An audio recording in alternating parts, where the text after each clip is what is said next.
Mr. President. Senator from Maryland. Mr. President, are we in our quorum call? We are not.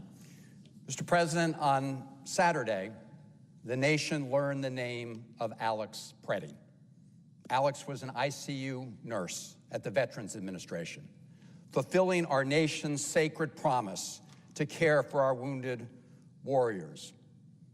Many have probably seen the video of him paying final respects and honors to one of our fallen veterans. Alex was also a neighbor who cared deeply about his community. And because of those values, Alex was an observer, recording and bearing witness to the actions of ICE and Customs and Border Patrol as they descended upon his hometown, stopping and detaining individuals without judicial warrants. We all saw video of Alex's final moments when he stopped to help a fellow observer, a woman who had been pushed by federal agents before those agents sprayed him with chemicals, disarmed him of the gun he legally carried, and shot him in the back, firing 10 shots in less than 5 seconds. We all saw this on video. In fact, multiple videos from multiple angles from other civilians on the street that day bearing witness.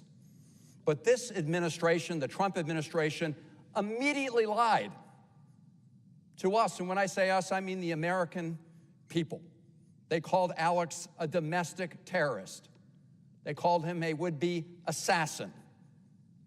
Mr. President, this administration must think the American people are really stupid, telling them not to believe their own eyes. This was the killing of an American citizen exercising his constitutional rights, and you would think that that by itself would spur a reckoning with the actions of the Department of Homeland Security. But this isn't one isolated event. This isn't even the only killing committed by DHS agents in Minnesota this year. On January 7th, a Minneapolis mom, Renee Good, was shot and killed as she attempted to drive away from immigration agents who aggressively approached her, contrary to DHS's use of force policy, and ultimately killed her and then prevented her from receiving immediate medical assistance. They lied about her case as well, accusing her also of domestic terrorism, despite the evidence that people across this land could see with their own eyes.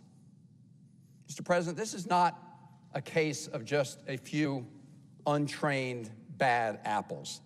It is the result of an out-of-control federal agency that has directed its agents to act with impunity, to detain and deport scores of people who pose no risk to our communities in so many cases and have no criminal records, including small business owners, pastors, parents taking their kids to school, neighbors walking their dogs, children.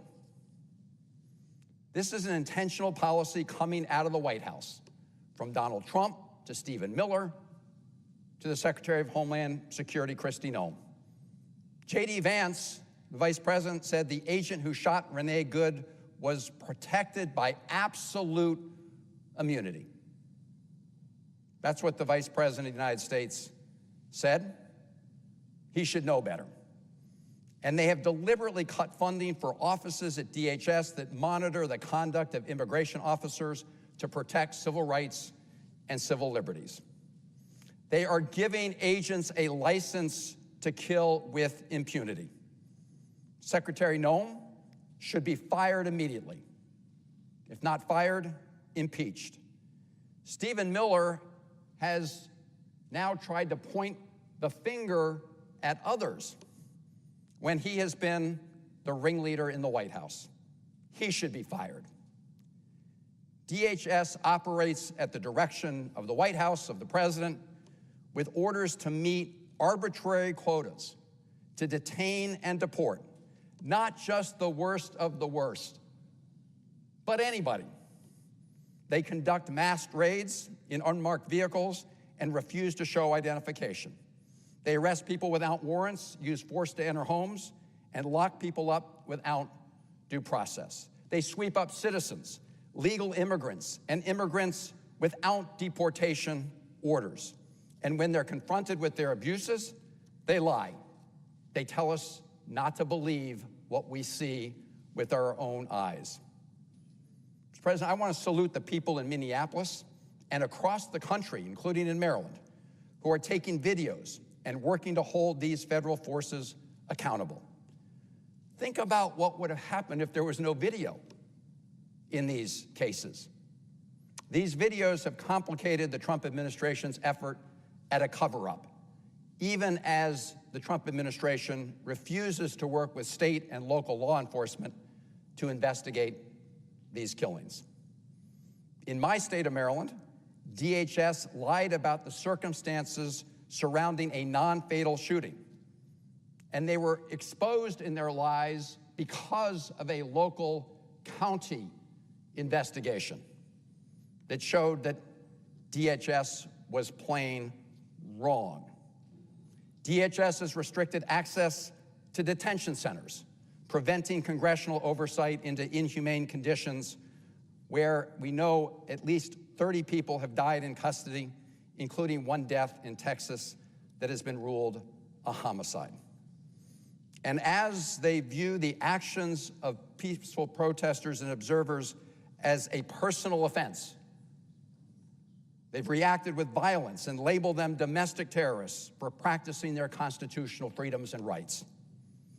In Minnesota, these federal agents hurl chemical irritants at peaceful crowds who are simply exercising their First Amendment rights to freedom of assembly and peaceful protest. They view whistles as weapons. In Portland, they claim to be threatened by people wearing frog costumes. My colleagues, Republicans in Congress, have fueled this surge in illegal activity by exploding the DHS budget with $165 billion as part of what Donald Trump called the big, beautiful bill. Remember, that's the bill where the richest people in the country were given permanent tax cuts. That's the bill that made deep cuts in health care for tens of millions of Americans. And in that bill was also this huge slush fund for DHS. ICE by itself is now the nation's highest funded law enforcement agency and has more funding than the militaries of most countries in the world, including Italy, Israel, and Brazil. ICE by itself has more funds than the armies for those countries. And now they're spending those funds to hire more agents and putting more of them out on the streets with limited training. They're preparing to turn warehouses into so-called processing sites and detention centers, including one in my home state of Maryland, doing it against the will of the community. We see DHS spitting in the face of local communities across the country. In Maryland, we had a rally with hundreds of people on a very cold day, sending the message to ICE and to the Trump administration that the people in that community did not want a warehouse for detainees right there. Within days of that demonstration, the Trump administration, ICE, signed a deal where they purchased for $100 million of our taxpayer money to purchase a warehouse where they say they can keep up to 1,500 detainees. I can tell you Maryland taxpayers don't want their monies going to that purpose. And I'll bet you the great majority of taxpayers around this country don't want to see their tax dollars used in that way as well. And now, despite the fact that they're already clearly misusing these taxpayer dollars as American citizens are killed on the streets, our fellow Republicans, our Republicans in the Senate, want to give them even more in the bill that would be up on this floor this week. In fact, another $10 billion more for ICE and over $18 billion more for Customs and Border Patrol, while refusing to rein in these abuses. Another blank check for lawless activity, another blank check that results in the killing of Americans, another blank check with no accountability. That would be madness. We cannot greenlight the actions of an agency that is already terrorizing our communities and executing our neighbors with billions of dollars in new funds without any regard to their constitutional rights. Again, President Trump said he was going to go after the worst of the worst. That has not been their focus, and we can see it with our own eyes. And we cannot accept the administration's claim that these agents have some kind of absolute immunity and are free from the consequences of their action. That's why an independent investigation into the killings of Renee Good and Alex Preddy has to happen. And I appreciate my colleagues from the other side of the aisle who have called for one. But that should be a standard situation. That should be the standard operating procedure in a situation like this. State and local law enforcement should, of course, be partners in that effort. The Fed should not be trying to hide evidence from those local and state law enforcement officers. We must do that, but it's not enough to take the word of the Trump administration that they will do that.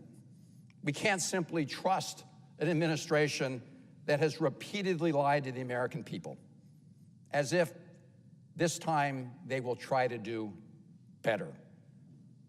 And again, we wouldn't be here probably but for that video. The administration would have thought that it got away with its lies. So let's not be naive.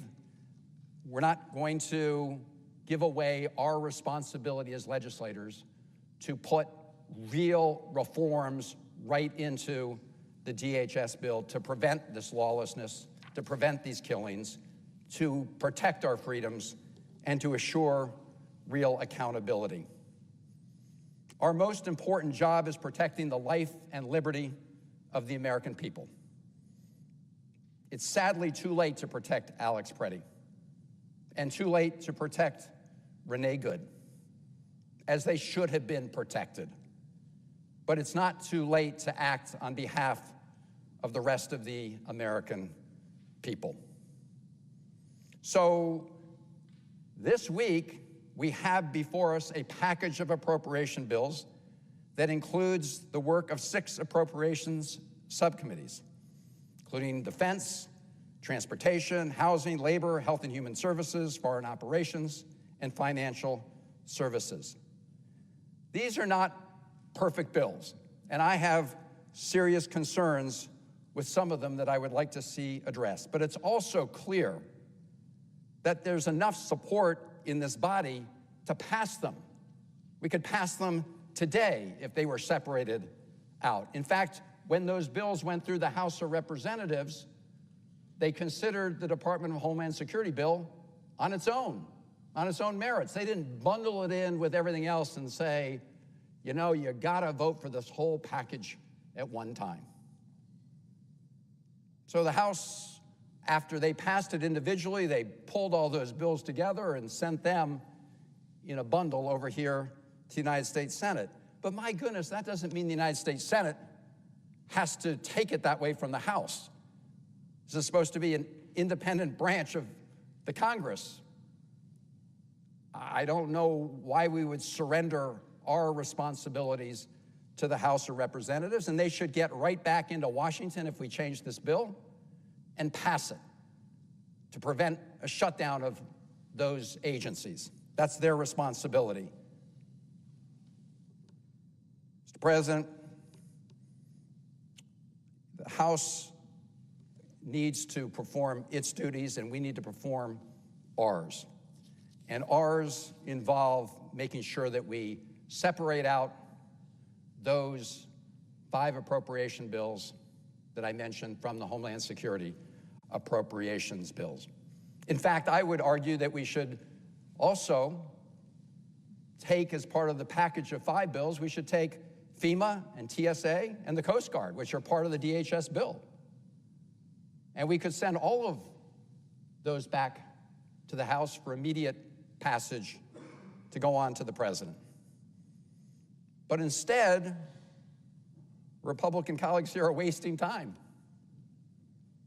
We could take up that package today if there was the will to do it among my Republican colleagues.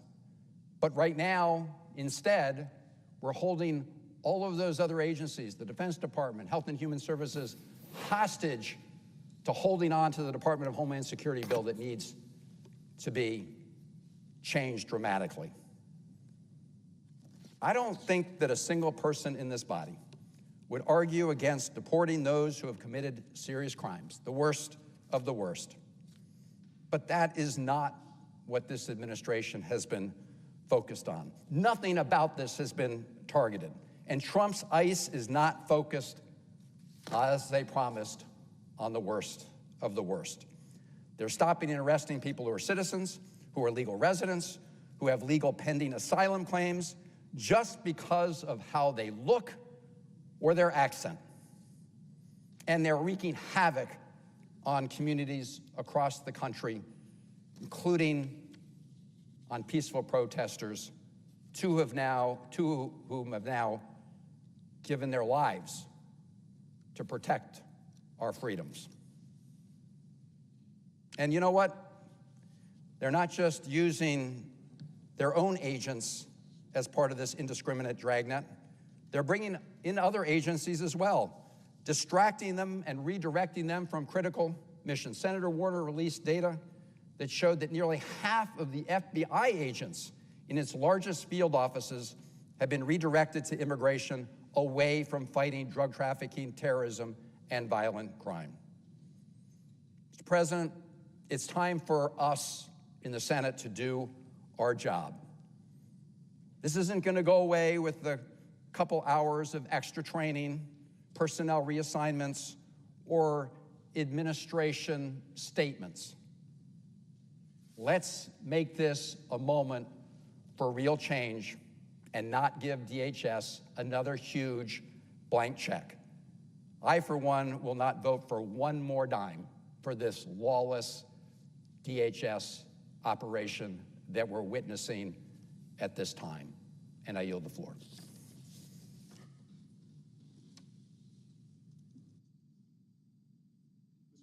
The senator from Missouri. Thank you, Mr. President.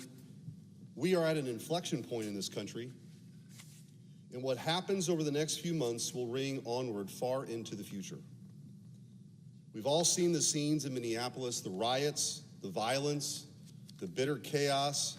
We've seen the headlines, the TV monologues, the nightly news reports, and the pundits' spin. If you weren't paying close attention, it might seem like all of this noise just exploded out of nowhere a month or two ago. But the story of what's happening in Minneapolis didn't begin last month. It didn't even begin last year when President Trump took office. It began on January 20th, 2021, the day Joe Biden became president. The Biden administration did something that has no precedent in American history. They intentionally opened our border to a full-scale invasion and actively sought to block any and every attempt to fight back. Millions upon millions of illegal aliens entered our country illegally, flooding in from some of the most violent places on earth, in direct violation of constitutionally enacted immigration laws passed by multiple Congresses and signed by presidents of both parties. It was the most egregious betrayal of federal law in American history. Trump ran and won on fixing this. It wasn't some minor footnote in his platform. It was one of the most fundamental, defining policies of his 2024 campaign. If you went out on the street and grabbed 10 Americans at random in November of 2024 and asked them what Donald Trump was running on, just about every single one of them will give you the same exact answer: the economy and illegal immigration. And here's the thing. He won. Donald Trump won. And let me repeat that for my Democrat colleagues. He won. He won the Electoral College. He won the popular vote. He swept all the battleground states, running on the promise to end the invasion and send illegal immigrants back home. The promise was one of the key reasons the American people sent him back to the White House. That was democracy in action. You know, we hear a lot of talk from the other side about democracy. Well, if democracy means anything at all, it means that this administration must be allowed to carry out the agenda the American people voted for. Enforcing our immigration laws, securing the border, and deporting immigrants who are here illegally. This is not a new concept, by the way. Democrat presidents for the last 20 years have done this. But the other side never had any intention of letting this happen. President Trump moved forward with his agenda. They were never going to let us enforce our immigration laws against those who had broken them. Why is that? Well, because mass migration is not just one policy preference among many for today's Democrat Party. It is the policy priority, the fundamental organizing principle of their entire agenda. It is the foundation of their platform and the final end of their worldview. Not one single Democrat has called on leftists in the streets to stop impeding law enforcement with their cars or to stop physically attacking law enforcement. Not a single one. They have zero interest in lowering the temperature. At this point, it's so obvious it almost feels silly to say. In Minnesota and here in D.C., Democrats are actively and intentionally adding fuel to the fire. The mayor of Minneapolis, Jacob Frey, has claimed his city is invaded, under siege, occupied. The lieutenant governor of Minnesota, Peggy Flanagan, declared that our neighbors are being disappeared. It's just called kidnapping, and publicly called upon Americans to put your body on the line and not go silently into the night. The governor, Tim Walz, compared the ICE presence in Minnesota to a Nazi occupation and likened residents of Minneapolis to Anne Frank. On Monday, Walz published an op-ed in the Wall Street Journal declaring that the Trump administration's assault on Minnesota is a campaign of organized brutality against the people of our state. Just last week, he stood behind the metal gates of the governor's mansion with a bullhorn and told the crowd of protesters outside to go and cause trouble. These aren't unique examples. They are par for the course. Over the last month, we've heard similar things from just about every powerful Democrat in this country. I don't know what's in each and every one of their hearts. I don't know that. I don't know if they really believe that we're at war, or that ICE is the Gestapo, or that Minneapolis is under Nazi occupation. But whether or not they believe it, many of the people who hear them and listening to them do. And now, many of those people are taking these ideas to their final logical conclusion. And that's exactly what the people in power on the left actually want. They want the confrontations. They want the chaos. They want their conscious political strategy. That's what this is. Their conscious political strategy. They have decided that leaning in and ratcheting this up as far as it can go serves their political and ideological interests. So they're all in. And by the way, might I just point out, they're about ready to shut the government down again. They shut it down the first time because they wanted health care for illegal immigrants. Now they're willing to shut the government down, including FEMA funding and TSA funding, because they want to stop deportations of illegal immigrants. It is the single organizing principle of their party right now. Think about that for a moment. Really sit with this. Think about what it says about the kinds of people we're dealing with at this point. In a better era of American politics, we used to say things like, we all want what is best for the country. We just have different ideas about how to get there. When you hear statements like the ones that I just rattled off, it seems harder and harder to believe that right now. Radicals are people who fundamentally do not believe America deserves to be a sovereign nation, a nation that gets to decide who comes here and for how long and when you have to leave. These radicals have opposed the efforts in Minnesota and across the country to take criminals off of our streets. Criminals like Khu Lo Vang, a criminal illegal alien from Laos convicted of first-degree murder. Phuc Trong Nguyen, a criminal illegal alien from Vietnam convicted of possession of a weapon and rape. Pedro Ornelas, a criminal illegal alien from Mexico convicted of sexual assault and rape.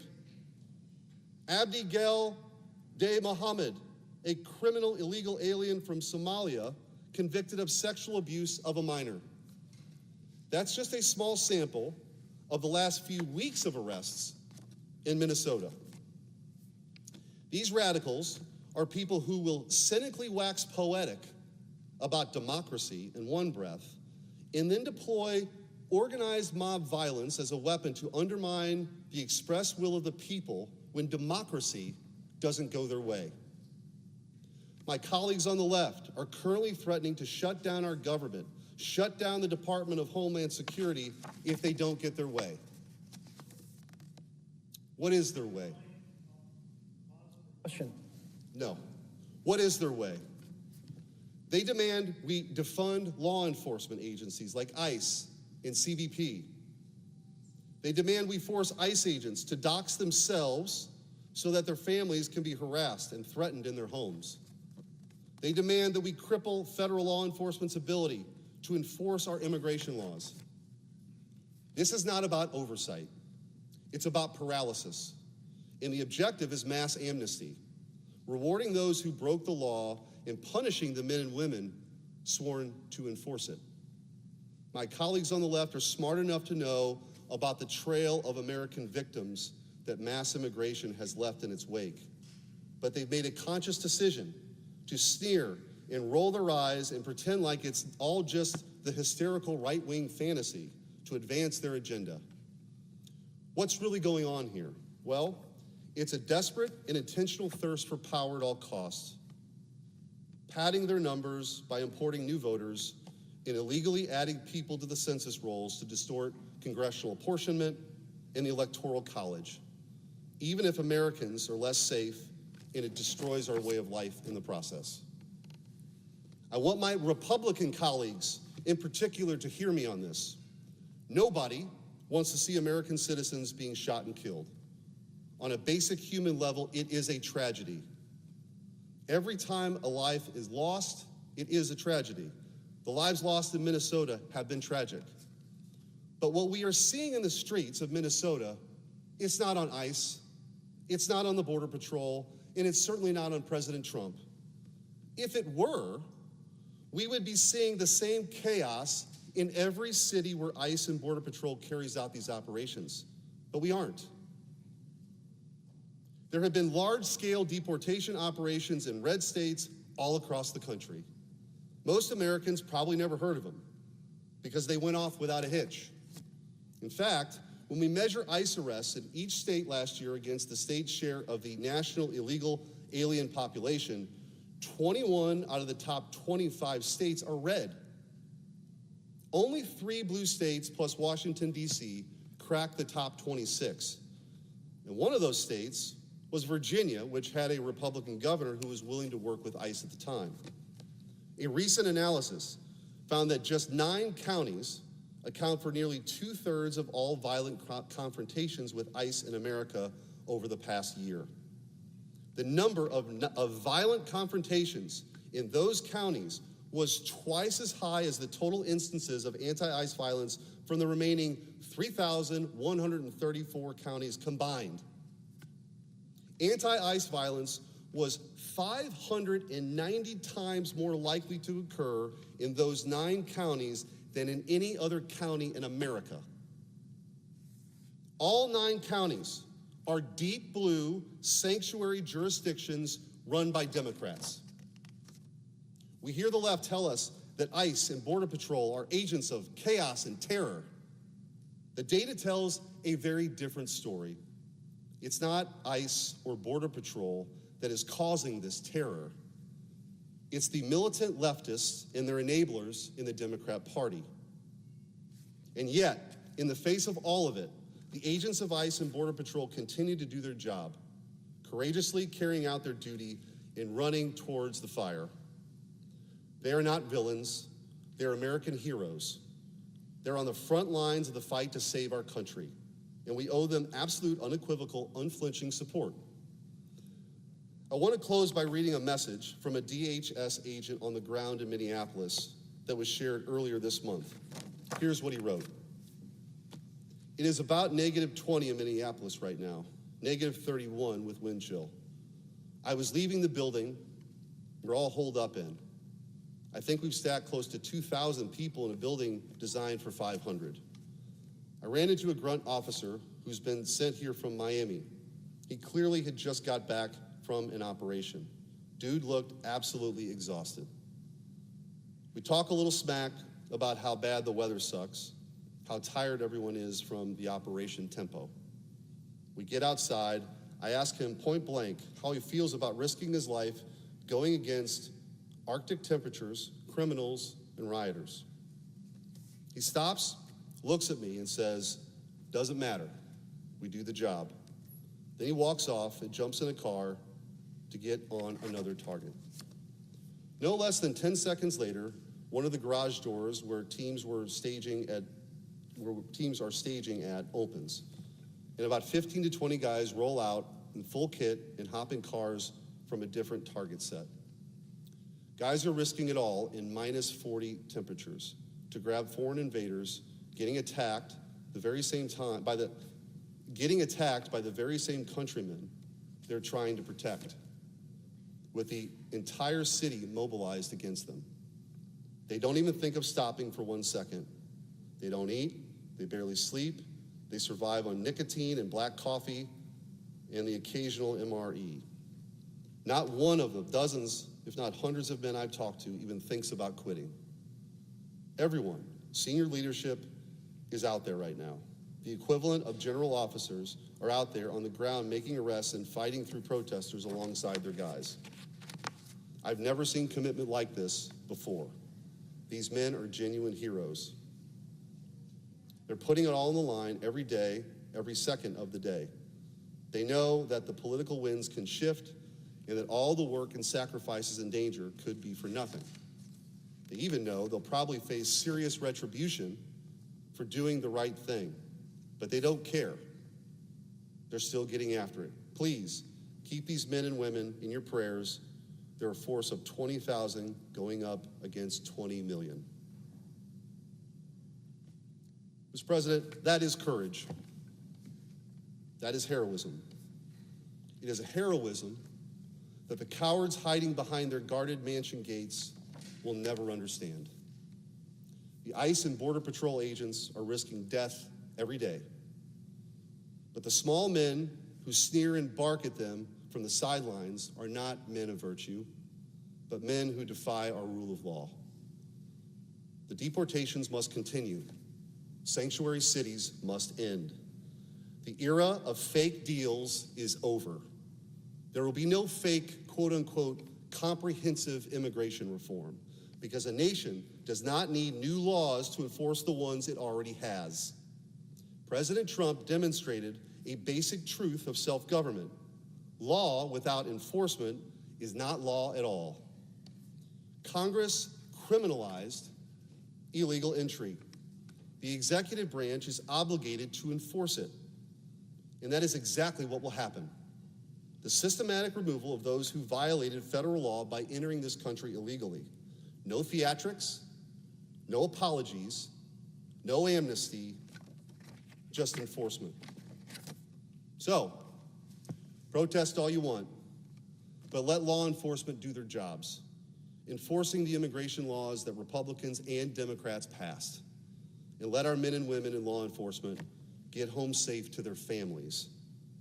The only way out is through. Thank you, Mr. President. The senator from Oregon. Thank you, Mr. President. I asked my colleague from across the aisle if he'd pause for a question. not to address all of the list of particulars he threw at all 47 of his colleagues on this side of the aisle, but to simply make one point. And that is, he said, Democrats want to shut down the government. Did he forget that Republicans are in charge of this chamber?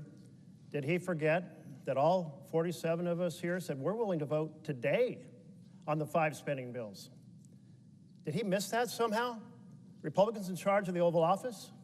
In charge of the House of Representatives? In charge of the Senate? Yes, when I complete my remarks, I'll be happy to address a question. In charge of the Senate, and that we're ready to vote now on those 5 bills. So if there's a shutdown, it's clear where it's coming from. It's coming from the Republican leadership, the President of the United States of America.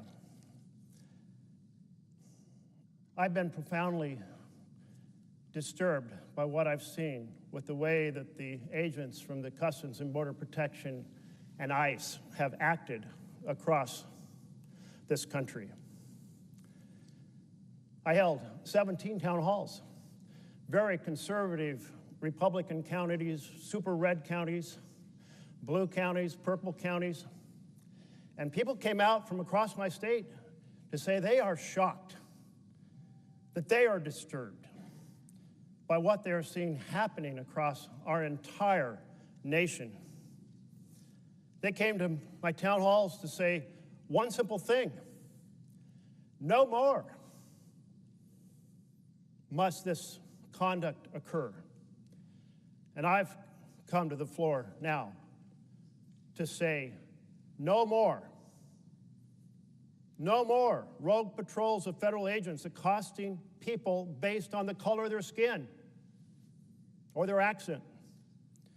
No more intrusions and violations into sensitive places like churches and mosques, synagogues, schools, daycare centers, hospitals, courthouses, and polling places. No more secret police tactics in which agents hide their personal identity, hide their agency identity, cover their face, use unmarked vans so people don't even know if they're being confronted by someone who has legitimate authority. No more federal agents arresting people and, in fact, knocking down doors without warrants. Could I remind my colleagues that there is a Constitution of the United States of America, and it says you cannot knock down doors without a warrant? It's shocking to see a memo from this president saying the executive branch can tell other parts of the executive branch they can violate the Fourth Amendment, knock down doors, violating a fundamental premise of the privacy and security and freedom of the people of the United States of America. No more blatant lies from Kristi Noem when citizen victims have been assaulted. She's quick to immediately say they're terrorists or they're would-be assassins when she has absolutely no evidence to support that. And immediately you know there'll be nothing close to an independent or fair investigation. Immediately you know she's making it up because she hasn't collected the information. And then the videos come out and they show that she lied to the American people. Not once, not twice, not 3 times, but time and time and time again. The American people have witnessed the truth with their own eyes, thanks to the citizens who were responsibly videotaping the interactions. No more corrupt federal investigations that blame ordinary citizens for ICE thuggery. No more blocking members of Congress from touring immigration facilities or stonewalling congressional oversight. No more abducting children off the street, including a 5-year-old, the hat with little puppy ears on it. No more terrorizing of our community. No more execution of our citizens like Renee Good and Alex Preddy. Colleagues, ICE has failed to follow the law. They have failed to honor the Constitution. They have destroyed their own legitimacy and integrity. Democrats have said, we're ready to vote on all 5 of the spending bills that do not involve ICE. Do it right now. Republican leadership says, hell no, we want to shut down the government. Wow. And then they want to blame Democrats. Let's have an honest conversation about who is responsible if there is a government shutdown.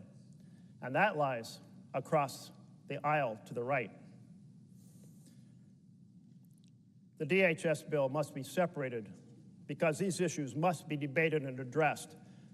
If the goal of my Republican colleagues is to avoid a debate over the misconduct of Customs and Border Protection and ICE, then they are not fulfilling their responsibility as representatives of the citizens of the United States of America who value their freedom, who value their privacy, never want to see the federal government knocking down their doors without a warrant. Kristi Noem has so failed in her honesty with America, she must go. As the Senate eventually considers the Department of Homeland Security bill, they must enact serious, meaningful reforms, including ending the roving patrols with all the violations they've been involved in, unmasking the secret police, ensuring accountability and fair investigations. And let me remind you that in Trump's so-called big, beautiful bill, you remember the one? That was the bill that cut nutrition, cut health care, making it far more expensive for mega millions of Americans in order to give $75 billion to ICE, kind of advance funding it for like 5 years into the future. And they want additional money for ICE now with no debate on the floor of the Senate? They want to suppress a legitimate conversation about defending the privacy and rights of all Americans? About defending our Constitution? No, absolutely not. So every senator, recognizing they already have, ICE that is, has mega millions in their pocket, actually billions, 75 billion, not one more dollar for the ICE thuggery. Thank you, Mr. President.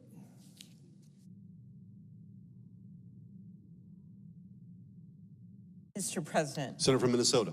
Mr. President, I want to thank Senator Smith and my colleagues for being here today to stand up for the state of Minnesota, for our nation, and for our Constitution.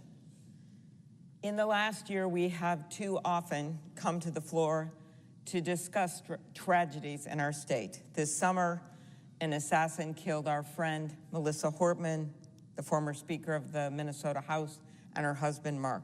And we were once again shaken to our core when a mass shooter attacked Annunciation Catholic Church right in the middle of Mass. Children in their first week of school, 2 children murdered, 21 more people injured, including 18 kids. In recent weeks, Minnesota has once again been at the center of America's heartbreak. But we are also at the center of America's courage and hope. We honor Renee Good today. Renee Good, who left behind 3 children, including a 6-year-old, when she was shot and killed by an ICE agent. Her wife said this: kindness radiated out of her. She literally sparkled, and asked everyone to honor her memory by living her values, rejecting hate and choosing compassion. We also honor the memory of Alex Preddy, a VA intensive care nurse who did one of the most selfless jobs people could think of, caring for our veterans, often in their final hours, a man described by his friends and family as a kind-hearted soul. Both Renee and Alex should be alive today. Mr. President, it is not just these horrific killings. The administration, through through their surge of thousands of ICE and Border Patrol agents to Minnesota, outnumbering the 10 largest metropolitan police departments combined in the Twin Cities, outnumbering the sworn officers in the Minneapolis-St. Paul departments by 3 to 1, has repeatedly violated the constitutional rights of the people of Minnesota. The fact is that anyone who cares about federalism, about freedoms, about liberties, should be horrified by what is happening.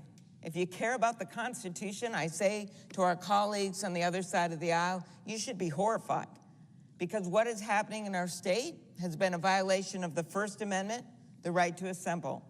The Second Amendment, Alex was a lawful gun owner, but he was immediately criticized for that, when in fact, the video showed very clearly, because eyes don't lie, that his gun was firmly in its holster and it was taken out by Border Control agents. They've been violating the Fourth Amendment, ramming into people's homes without a judicial warrant. Agents have been demanding, without even reasonable suspicion, that Minnesotans show proof of citizenship, just based on how they look. And this administration is going after the Fifth Amendment, the right to due process. It has denied detainees access to counsel.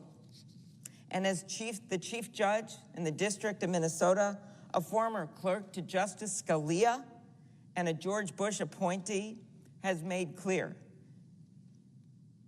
they have been defying court orders. And I say to our Republican colleagues, if you are a defender of liberty, you must defend it when it counts, not just when it's convenient. Federal immigration agents bashed upon a door and detained a Hmong elder, a U.S. citizen whose mom was one of the most loved nurses that took care of our troops during the Vietnam War. They held him at gunpoint without a warrant, took him out of his home in his underwear with nothing but Crocs on his feet, took him into a car, drove him around for an hour, and then they later discovered they had the wrong guy. And in fact, the guy they were looking for had been in jail all along. We've all seen the photos of the 5-year-old, little Liam, standing there scared in his blue rabbit hat with floppy ears and Spider-Man backpack as agents apprehended him. This administration sent a 2-year-old to Texas. Despite a pending court case, the order was issued, but they didn't want to wait for that. Sent the 2-year-old to Texas when the mom was waiting back in Minnesota. Thanks to the late-night work of my staff and several local lawmakers, she's been reunited with her mom. But it should never have come to this. A court case was pending, disregarded. In another instance, a U.S. citizen was forced to the ground, placed in a chokehold, and held at a detention center for hours. He offered multiple times to show his U.S. passport, but was ignored. This has gone so beyond any original reason for federal agents. It has gone well beyond the fraud investigation. That was a good reason to bring people to help. But that's not what this was, not the 2-year-old, not the 5-year-old, not the Hmong elder. Way beyond apprehending violent offenders, not the 2-year-old, not the 5-year-old, not the Hmong elder. This has turned into a Kristi Noem and Greg Bavino-driven shock and awe public spectacle meant to intimidate our state. In fact, Pam Bondi, on the same day Alex was killed, sent a letter to the governor of Minnesota saying the administration would remove these 3,000 ICE agents if Minnesota violated the privacy of its citizens by turning over their personal voter data, something Republican Secretary of States in states like Georgia have refused to do. The Justice Department has actually sued 24 states for refusing to turn over this data, including, as I mentioned, Georgia and also New Hampshire. 3 district court judges have dismissed these cases. It is clear that our state's being targeted, but they've tried to get this data in 24 states. Now they'll say, we'll bring out the ICE agents. If only you just give us that data. Mr. President, there are 3,000 federal officers in Minnesota, and I can not state it more unequivocally. ICE must leave Minnesota. Law enforcement has made this clear. They can't do their jobs. They can't do their jobs. They can't investigate burglaries. They can't help on some of complex cases because they're being called to people's homes all the time because of the ICE agents hanging around homes of just regular citizens, in parking lots, chasing people down. Local businesses, business leaders have come out and said, enough. Police chiefs in our state have joined together. Police chiefs across the nation have joined together and said, we believe in proper police procedures and the rule of law. But the biggest story out of this is the everyday people, the ordinary people doing extraordinary things. They've rallied together, brought food to their neighbors, drove other kids to school, showed up for small businesses, and marching 50,000 strong. I was there. I saw it. 50,000 peaceful marchers in -10 below weather. You know, 250 years ago, our nation declared independence from a king. Our nation was born from a deep revulsion to the idea of an illegal occupation, a standing army of British troops literally taking over our streets, demanding to see papers, acting with cruelty, resorting to violence. In those times, newspapers shared what was happening. Well, today, Americans are seeing it firsthand on video. Americans heard Renee Good's final words to the officer who shot her, "I'm not mad at you." They saw Alex spend his final moments trying to help a woman who'd been shoved to the ground. His last words, "Are you okay?" And just as Americans fought for liberty 250 years ago, they're standing up for liberty now. People across the country are speaking out against this cruelty. And, of course, it is good that Bovino was removed.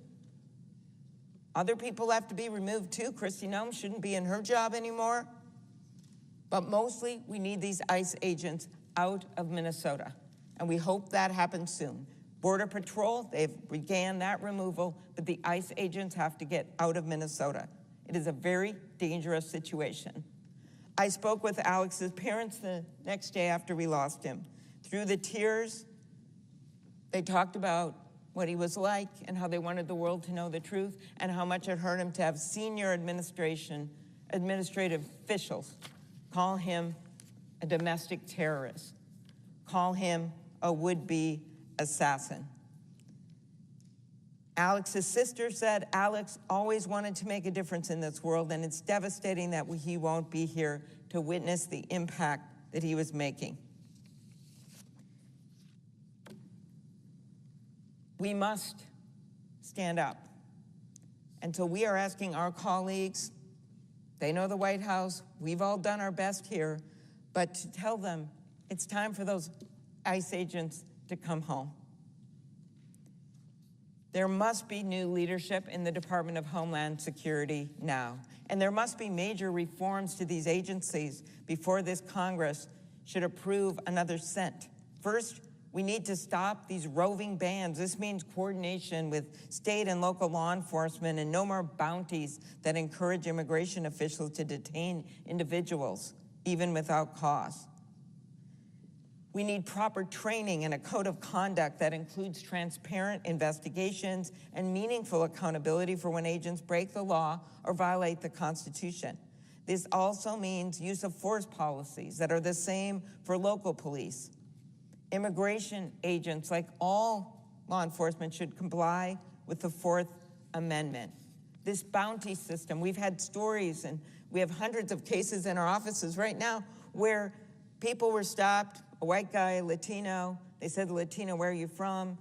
Latino says, I was born in America. They put him in the car, drive him a few blocks, let him out, or take him to the detention center and then let him go.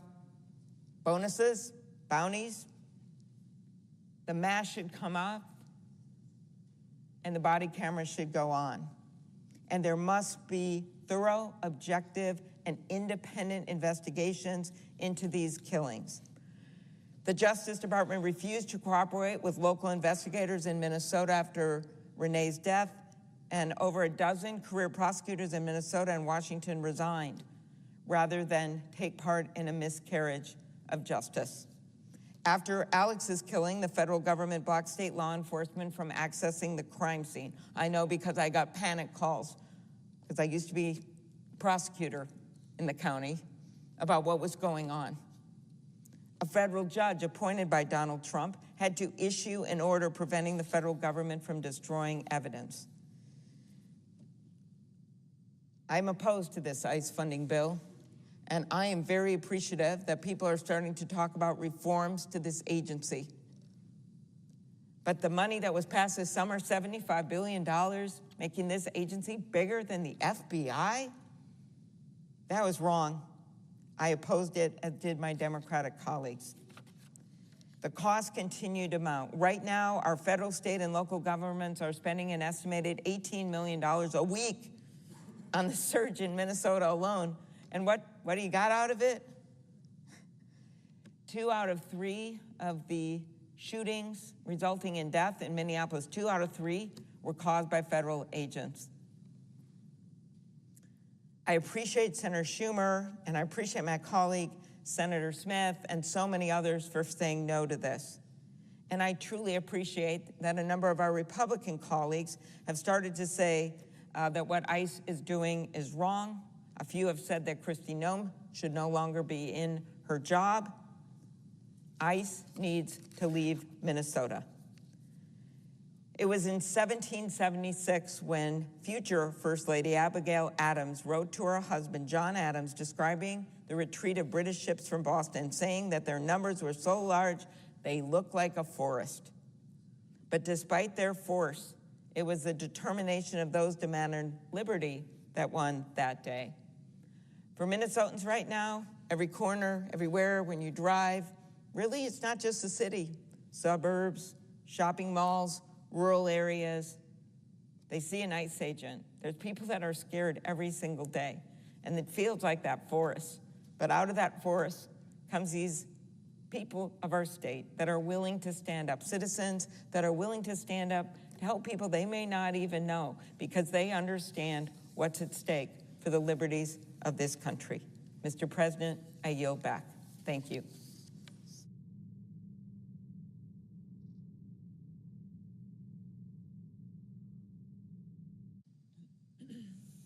Mr. President. Senator from Minnesota.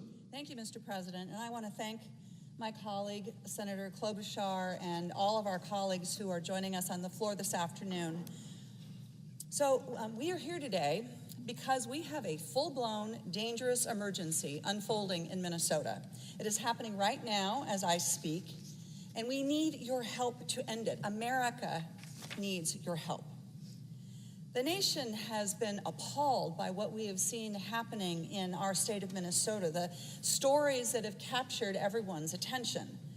2 innocent United States citizens, Alex Preddy and Renee Good, shot and killed on the street in broad daylight by federal agents, just as they were trying to help their neighbors and document with their telephones what was going on, the brutality of it.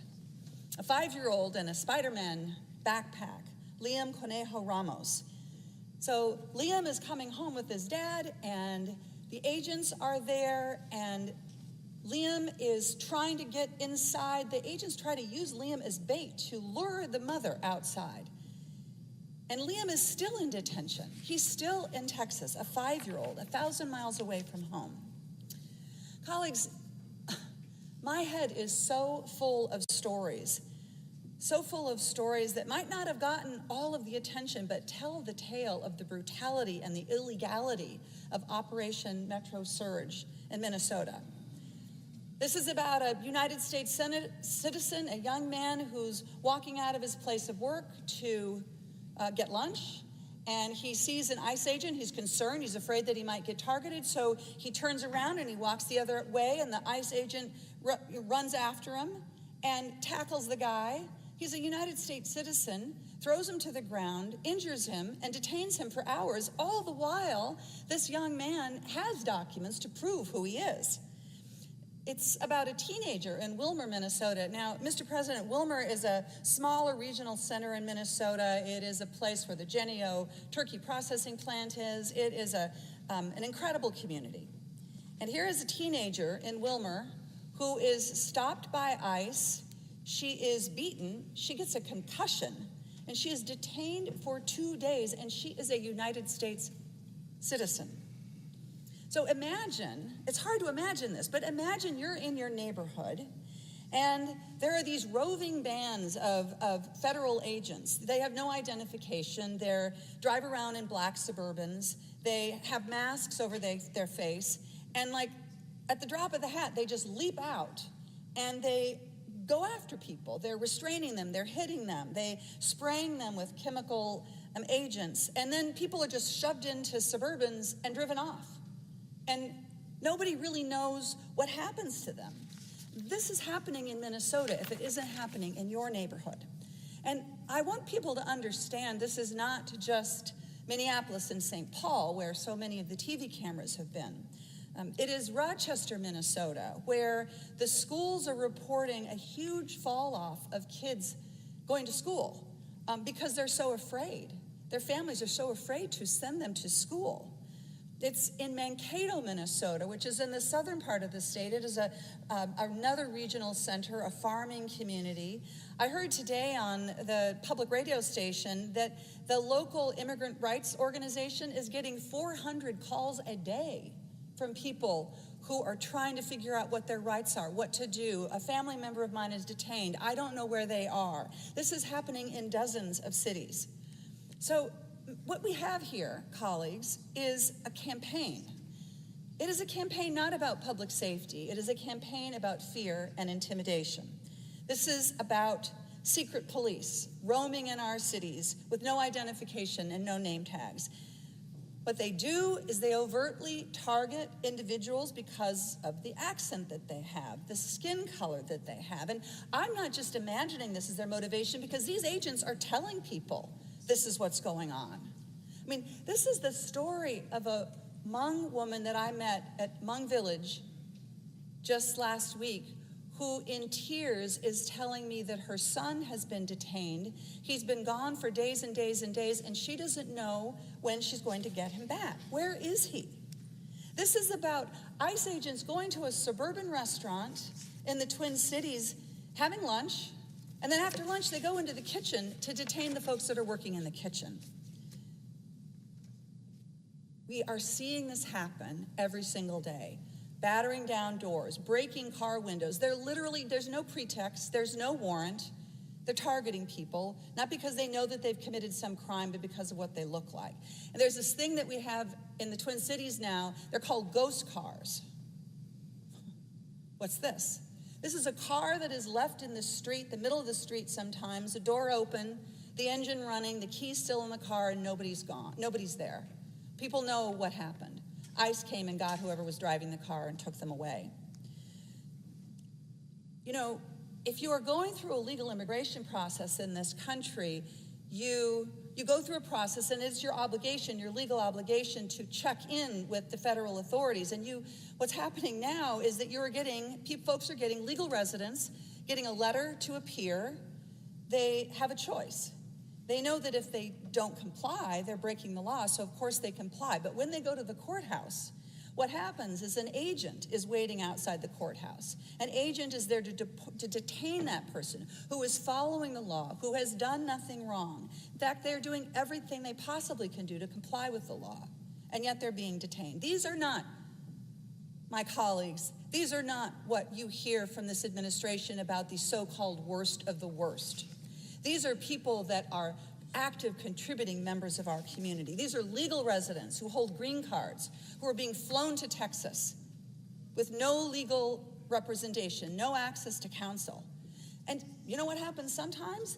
They get down there, they go through another screening, and the federal agents say, okay, sorry about that, we made a mistake, and they just dump them on the streets of Houston or wherever they may be. No documents, no identification. How are they going to even get home? That's happening in this country right now. And if they're not released, because not everyone is released, if they are not released, people have died in custody. People with no criminal record have been deported to countries that they have never even known. So this is happening in Minnesota, but this is not just Minnesota.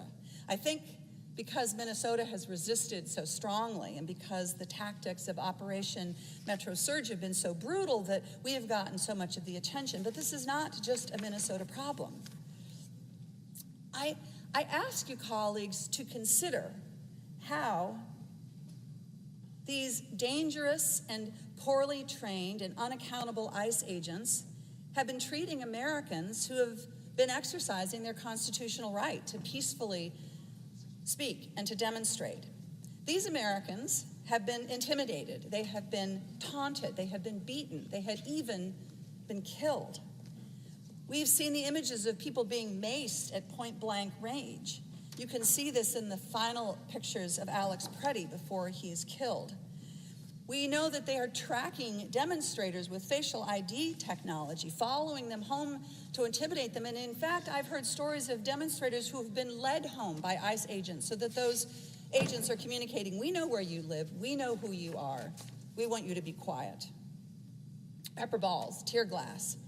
And this is not just happening, colleagues, in situations of civil unrest. I'm not talking about riots here. I'm talking about a family that is trying to get home. They've got 6 kids in the car.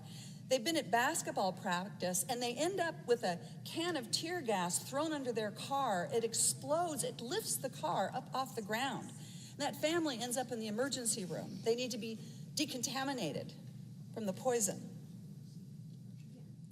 Now, I'm telling you these stories because I want you to understand a very important thing. What is going on in Minnesota is not about public safety. It has nothing to do with public safety. In fact, what's going on in Minnesota is hurting public safety.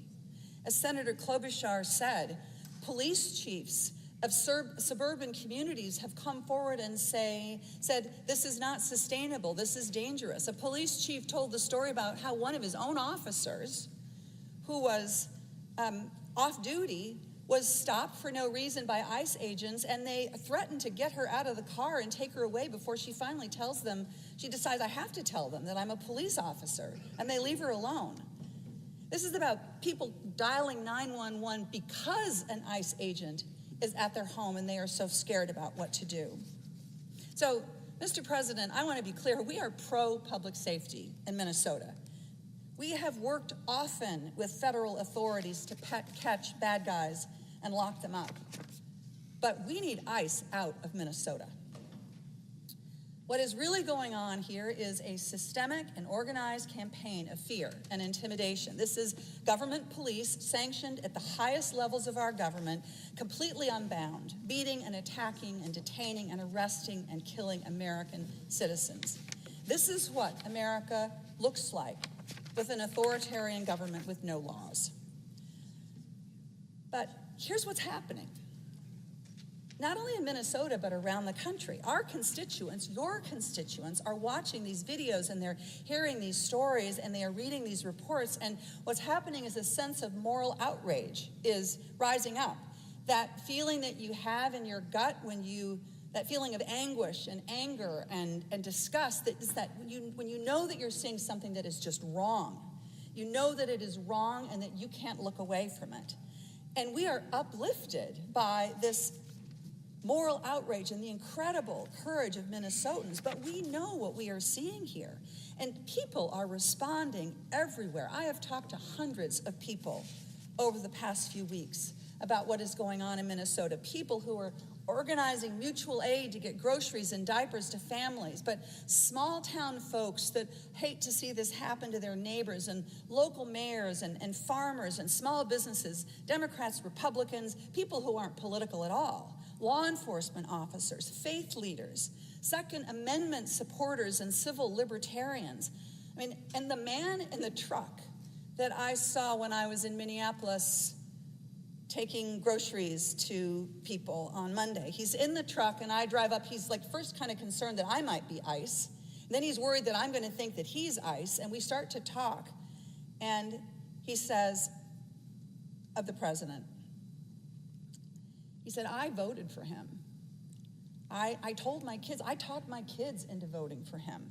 And I am so upset. I am so embarrassed. I never thought that this would happen. This is so messed up.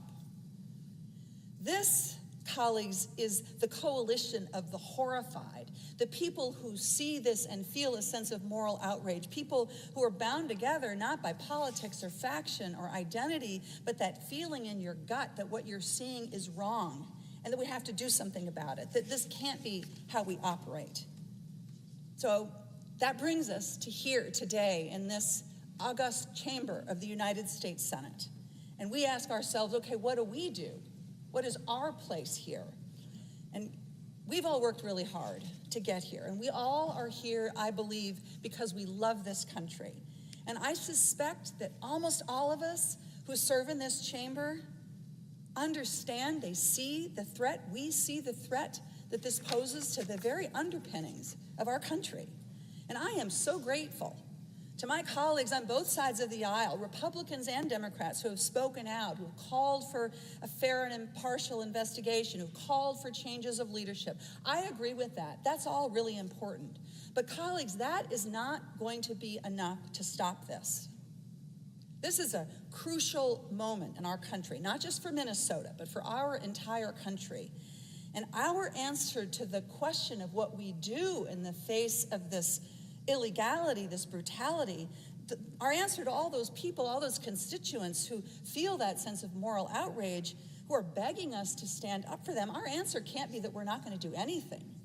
It can't be the status quo. It can't be, well, the procedures of the Senate and the House make it really impossible for us to get something done, so there's really not that much that we can do right now. That's not acceptable. But colleagues, I can see a path forward. And look, I want to be really clear. In my view, we need to start over with the Department of Homeland Security. I think it should be ripped down to the studs and that we should start over. But that is not the question for today. That is not the question for right now. Right now, we need to take immediate, common sense steps to stop the worst of the violence and the violations that Americans are suffering. So, to be clear, I will not vote for any funding for DHS if we do not take action to stop this emergency unfolding in my state. And I truly believe that we can find agreement on both sides of the aisle for a path forward.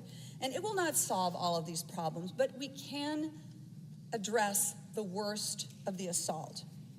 We need to end these roving patrols of federal agents that are detaining and arresting people who've done nothing wrong. You can't break down someone's door and arrest them without a warrant. We need accountability. ICE agents should be required to abide by the same set of laws, the same use of force standards that your local police department abides by. We need a fair and unbiased investigation. And we need no more of the secret police. No more masks and agents without proper identification and body cameras.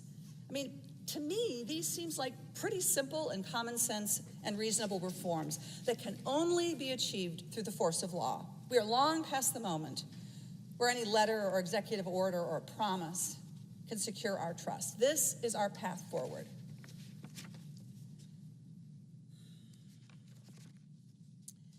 I am thinking about, as I wrap up this speech, and I'm thinking about all of my colleagues who are here to speak with such intention about what's happening. I want to just take a pause to acknowledge my beloved Minnesota. I am so proud to be your senator. And so many people around the country are looking to you, to us, for hope. And you are showing the world how to respond to violence and how to stand up to bullies with strength and with dignity and with peace. You're putting your own safety and your own bodies on the line to protect your neighborhoods and your democracy.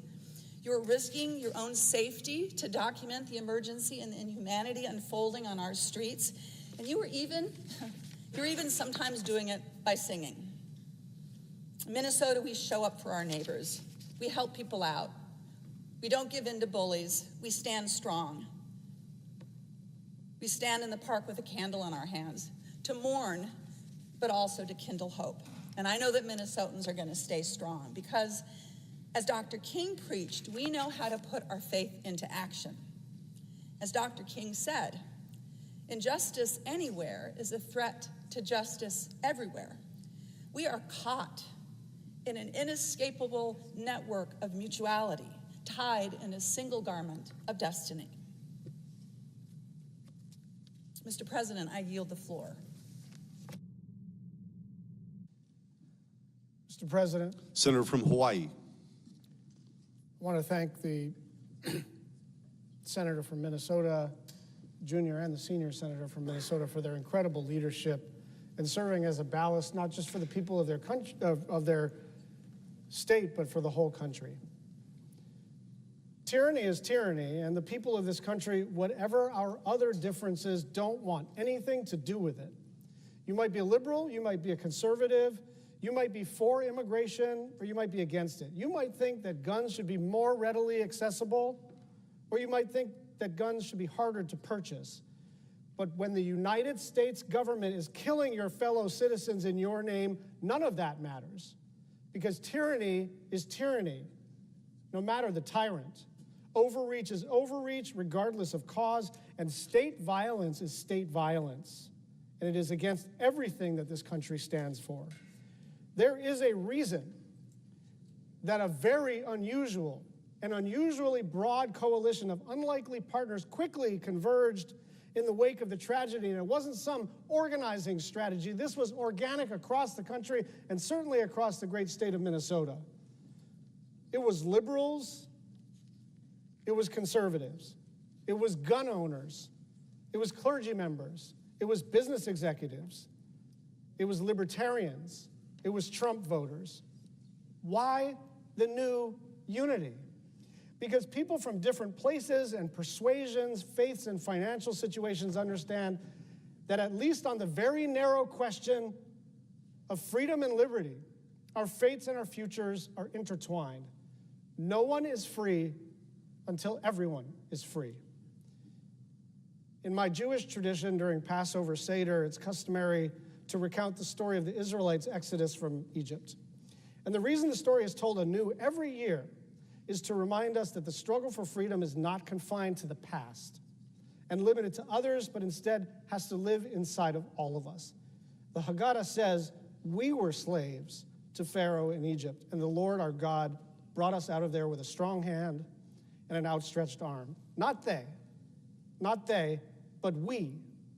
The point being that however many generations removed we are from that story, we're still obligated to see ourselves as though we were personally freed from slavery in Egypt. No one is free until everyone is free.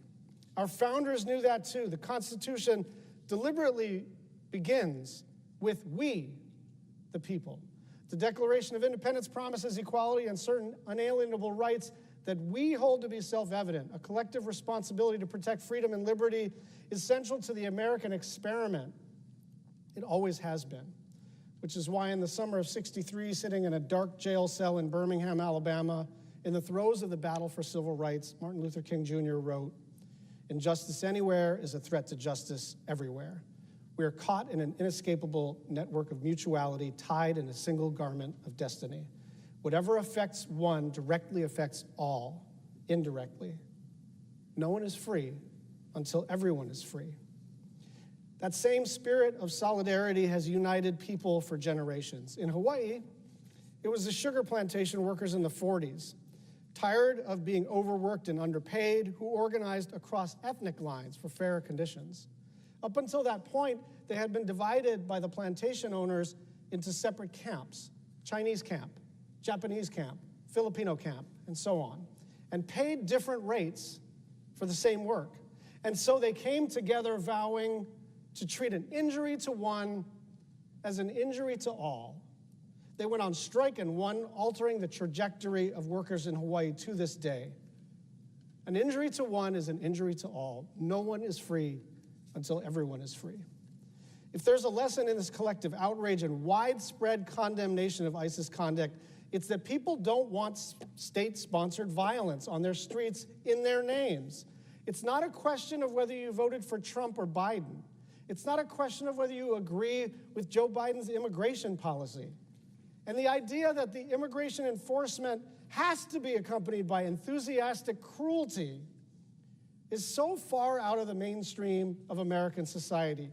Nobody wants this save for a handful of people intoxicated by power and deluded by their own fantasies. Thuggery is not strength. Strength must be used to protect people, to give a voice to the voiceless and make people feel safe. That is impressive and noble and important, precisely because it's harder to practice and harder still to come by. But that's what makes the response in Minnesota of ordinary Americans taking it upon themselves to stand up for their neighbors so extraordinary. I want to read a bit of what Adam Serwer observed in The Atlantic about the mistaken assumptions that fed this administration's brutality. He wrote, "The secret fear of the morally depraved is that virtue is actually common and that they're the ones who are alone. In Minnesota, all of the ideological cornerstones of MAGA have been proved false at once. Minnesotans, not the armed thugs of ICE and Border Patrol, are brave. Minnesotans have shown that their community is socially cohesive because of its diversity, not in spite of it. Minnesotans have found and loved one another in a world atomized by social media where empty men have tried to fill their lonely souls with lies about their own inherent superiority. Minnesotans have preserved everything worthwhile about Western civilization while armed brutes try to tear it down by force." End quote. Look, I get that we're all divided and distracted and exhausted and that it's not going to resolve overnight. But in the wake of the tragedies in Minnesota, in Minneapolis, a bright red line has emerged. We can argue about everything else, but we will not tolerate tyranny. I yield the floor.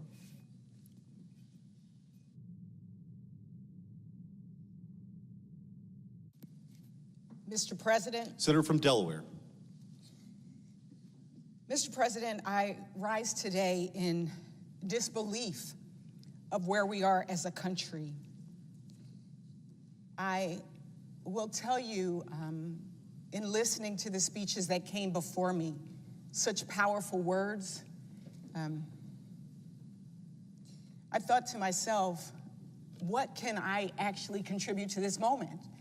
As a matter of fact, when my colleagues said that they were going to schedule this floor block, I never thought about what I would say. I just said yes. And in my mind, there are a few things I do want to say. First, I want to start off by thanking my sister senators, Senator Amy Klobuchar and Senator Tina Smith, as well as former colleague, Representative Ilhan Omar, for your strength and leadership in such a trying time. Secondly, I want to acknowledge the people of Minnesota who have been through so much. I recall years ago going to Minnesota myself for the memorial service for George Floyd and being with the community to have conversations about community policing. And then witnessing the tragedy of Melissa Hortman and so much that has happened in that state. And so to the people of Minnesota, I want to say thank you for showing us strength, resilience, what it truly means to be your sister's keeper, your brother's keeper, and to show up for your neighbors. You are truly inspirational. I guess what has been on my heart is the history of this country. We will be celebrating Black History Month. And at a time where history is trying to be replaced, erased, I think it's important to think back on the things that we have been through and what it took to make it through those times were not necessarily our eloquent speeches, but it was that everyday people did something. And so right now, the words that are ringing through my head are that they had their time, this is our time. We didn't ask for it, but we are prepared for it, whether we know it or not. And the three words that stick in my head right now is, now we must. It's our time. It's our time to stand up for our brothers and sisters across this country. When the administration first signaled their goals to do these kinds of interventions across the country, it was to arrest violent criminals. That's what I heard. But in reality, when you see a mother of three shot, when you see an ICU nurse who works for the Veterans Administration shot and killed, when you see children and families and pastors and priests and people across the country, not just in Minnesota, concerned to even walk in their own neighborhoods, maybe because of their color or their accent. That's not the way it's supposed to be. So that means each and every one of us has to do what we can in this moment to prevent this lawless chaos that is happening on our streets. I will say that what we are trying to put forward as Democrats, again, is just common sense, practical, actually safety measures to keep our country safe. And so as we think about the fact that right now there are armed cars roving, people in masks that we don't even know who they are, they should be identified. People shouldn't have to worry about carrying their papers with them. When we think about the process, people shouldn't be knocking on your doors and pulling you outside of your house. You don't even get a chance to put on your clothes, and they don't have a criminal warrant. They should be following the same rules as our state and local police officers follow in our states. Because what we're hearing is their efforts right now are making it even more difficult for law enforcement to do their jobs and keep us safe. And so there are, in this moment, things that each of us can do. And I hope that our Republican colleagues will join us. I hope they will join us in making sure that not only do we continue to have public safety that includes the public and our law enforcement, but that we reform an agency that has received over $75 billion as a slush fund. We want to make sure that money is targeted, that people are trained, and that they are doing what is right, and that they are doing at least what our state and local police officers do. And I want to end by just saying that I didn't come to give a big formal speech. I came to say that each and every one of us in this moment can do our part. Our senators, again, thank you so much to Amy. Thank you so much to Tina for your strength and for your example. Again, I encourage our Republican colleagues to join us as we reform and change that agency, meaning ICE and DHS. But more importantly, I think what is at the core of all of this is that we still have a democracy when it's all said and done. And so my call again is for each of us to just do your part, to stay strong. And I will not be voting for this package if we do not pull out DHS and have those reforms that we spoke of. And I again want to just say, it's our turn. Now we must. I yield back. Recognize the senator from Virginia. Mr. President, thank you so much, and what an honor it is to be together with my colleagues from Minnesota to appreciate their leadership and how they've stood in the gap for Minnesotans who have really suffered in these last weeks, to be together with so many colleagues on the floor to talk about this most existential moment. You don't have to be a spiritual or religious person to when you see a mother murdered and her last name is Good, the murder of Good, it should make all of us step back and look in the mirror and ask what it means. You do not have to be a spiritually attuned person to watch a VA employee ICU nurse get 10 bullets in his back and step back and ask, who are we? These images are going around the world, and people are not looking at these images as who a particular person or administration is. They're looking at this as, is this who America is? And that is what this debate is about. I take this very personally, Mr. President. From birth to age 2, I was a Minnesotan. I was born at St. Joseph's Hospital in St. Paul, Minnesota. I still have family connections in Minnesota. I then was a Kansan until I was 26, and my more persuasive Virginian wife convinced me to become a Virginian. And now, 42 years later, I still have these strong feelings and ties about the state where I was born.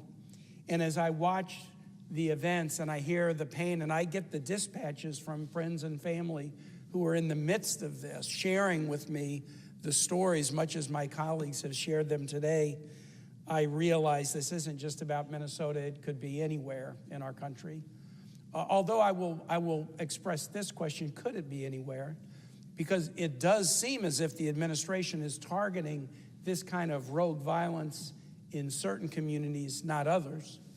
And when the Attorney General of the United States, our nation's chief law enforcement officer, by letter suggests that the rogue activities in Minnesota could stop if Minnesota would only turn over its voting rolls, it does make you wonder, as my colleague Senator Smith asked, is this really about law enforcement? But the fear that immigrant communities and others who want to peacefully assemble and present grievances about government are right guaranteed in the First Amendment, that fear is something that isn't just in Minnesota. It's in my community too. I live in Richmond, Virginia. The Commonwealth has a population that is about 12% immigrant. The church I go to is heavily a Congolese parish. It's a Catholic parish. Many folks in the Congo are Catholics, and we have seen a refugee population grow in my parish. We have immigrant communities all over. The meeting that I had right before I came to the floor was with a Cub Scout troop from McLean, Virginia, and they talked to me about the rights of immigrants because so many of them or their parents are immigrants. And the fear in our immigrant communities is palpable. Even when there haven't been roving patrols, will they start tomorrow? You see reduced attendance at child care centers. You see reduced attendance at church events because people hear rumors that if they go, they might be targeted. The fear is palpable. What I want to just say, Mr. President, that I hope we'll kind of bear in mind in this is we all come to this place with different life experiences, and a life experience that I've had that is, different than some is I've been a mayor and a governor and know what it is to have a police force. When I was the mayor of Richmond, we had a police force. When I was the governor of Virginia, we had the Virginia State Police. And let me tell you something police forces don't like. They don't like roving bands of people with masks and without IDs roving through their communities without coordinating with them. In Virginia, this kind of started a couple of months back in a couple of our courthouses who are patrolled by deputy sheriffs. The court function and jails are run by sheriffs in Virginia, and they're there to provide security. And in courthouses in Chesterfield and Albemarle County in Virginia, they started to see masked, unidentified folks show up to grab people. Now, these are courthouses that are guarded by deputy sheriffs with weapons who are there to provide stability and security. And when there are masked people coming into the courts to grab others who don't identify themselves or coordinate with local law enforcement, you raise the risk of a horrible, horrible injury or accident or tragedy occurring. And now we see this happening in Minnesota and elsewhere. At a minimum, the mayor and governor and me says we should not be allowing these roving patrols to run roughshod in local communities without fully getting the approval and the coordination with state and local law enforcement authorities. Anything short of that treats state and local law enforcement as if they're the enemies instead of partners to try to promote public safety. And the other thing that I would point out before handing it off to my next colleague is something that's just so common. It's so common in law enforcement at the state and local level. If there's an officer-involved shooting in virtually any law enforcement agency in this country, the officer involved in the shooting is immediately put on administrative leave. That's not a judgment that they were wrong. It's just a judgment that a shooting is so serious that there should be an investigation before that officer is allowed to return to duty. This is standard operating procedure in tiny town police offices that have a handful of officials in Virginia and elsewhere, and yet that is not what is being done at the federal level. In fact, the Washington Post ran a wonderful story yesterday that analyzed many instances of DHS officials shooting folks, and before an investigation was even done, the administration is out vindicating them, not putting them on administrative leave, and finally, even blaming victims, calling them domestic terrorists and assassins. And that's the last thing I want to say, Mr. President. The scale of the lie goes up depending upon the depth of the shame and guilt feeling. And so when someone is killed and a key cabinet secretary jumps out, or a key White House official to label them as a domestic terrorist or an assassin, clearly contradicting all the available evidence that every American and every person in the world can see, you know that the lie is being magnified to cover up the depth of shame and guilt that that individual is feeling. It's time for us to do right by reforms, but it's also time to stop lying. Stop lying about these people who are standing up and trying to be good neighbors and protect their fellow man. Stop calling them domestic terrorists. Stop calling them would-be assassins. Stop trying to trash their memories, pour salt in the wounds of their parents and their loved ones and their children's to cover up your own lack of responsibility and your lack of accountability. We're going to hold you accountable. We're going to make sure that you're accountable, not based on a promise of future action by this administration. We need to get the 5 bills done we can get done and then turn to a DHS reform that is put in law, that is signed by the president, so that when the president or his cronies decide later to break it, we can go to court and enforce it. And with that, Mr. President, I yield the floor. I recognize the senator from Michigan. Mr. President, on Saturday, America witnessed another horrific tragedy in Minneapolis when Alex Preedy was shot and killed by Department of Homeland Security law enforcement agents. By all accounts, Alex was a dedicated member of his community. He served as an intensive care nurse at the Veterans Clinic in Minneapolis, and on Saturday, he was simply exercising his rights as an American, the very same rights for those veterans that he fought to protect. He used his First Amendment right of free speech to show up for his community and record interactions between Homeland Security officers and his neighbors. When agents became violent with a female protester, he stepped in to protect her. He also exercised his Second Amendment right to bear arms, and despite no evidence that he was threatening anyone or holding anything but a phone in his hands, officers still shot him repeatedly and killed him. The American people have watched the videos. They have seen with their own eyes the evidence of DHS's unjustified behavior and excessive use of force. But mere moments after the shots were fired, DHS officials jumped to the claim that Mr. Preedy was a domestic terrorist and an assassin who wanted to massacre law enforcement. I want to be very clear with this, Mr. President. Those statements are lies. They are lies used to justify the unjustifiable actions of some DHS officers.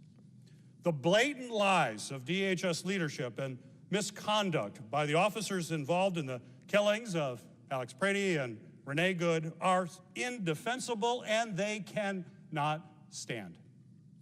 They violate the public trust and stand in direct opposition to the values and the professionalism of many federal law enforcement officers who follow the law and serve with integrity every day.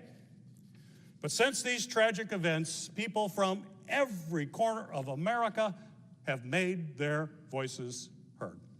My office has heard from thousands of Michiganders about their outrage at the fatal shootings of both Renee Good and Alex Prady.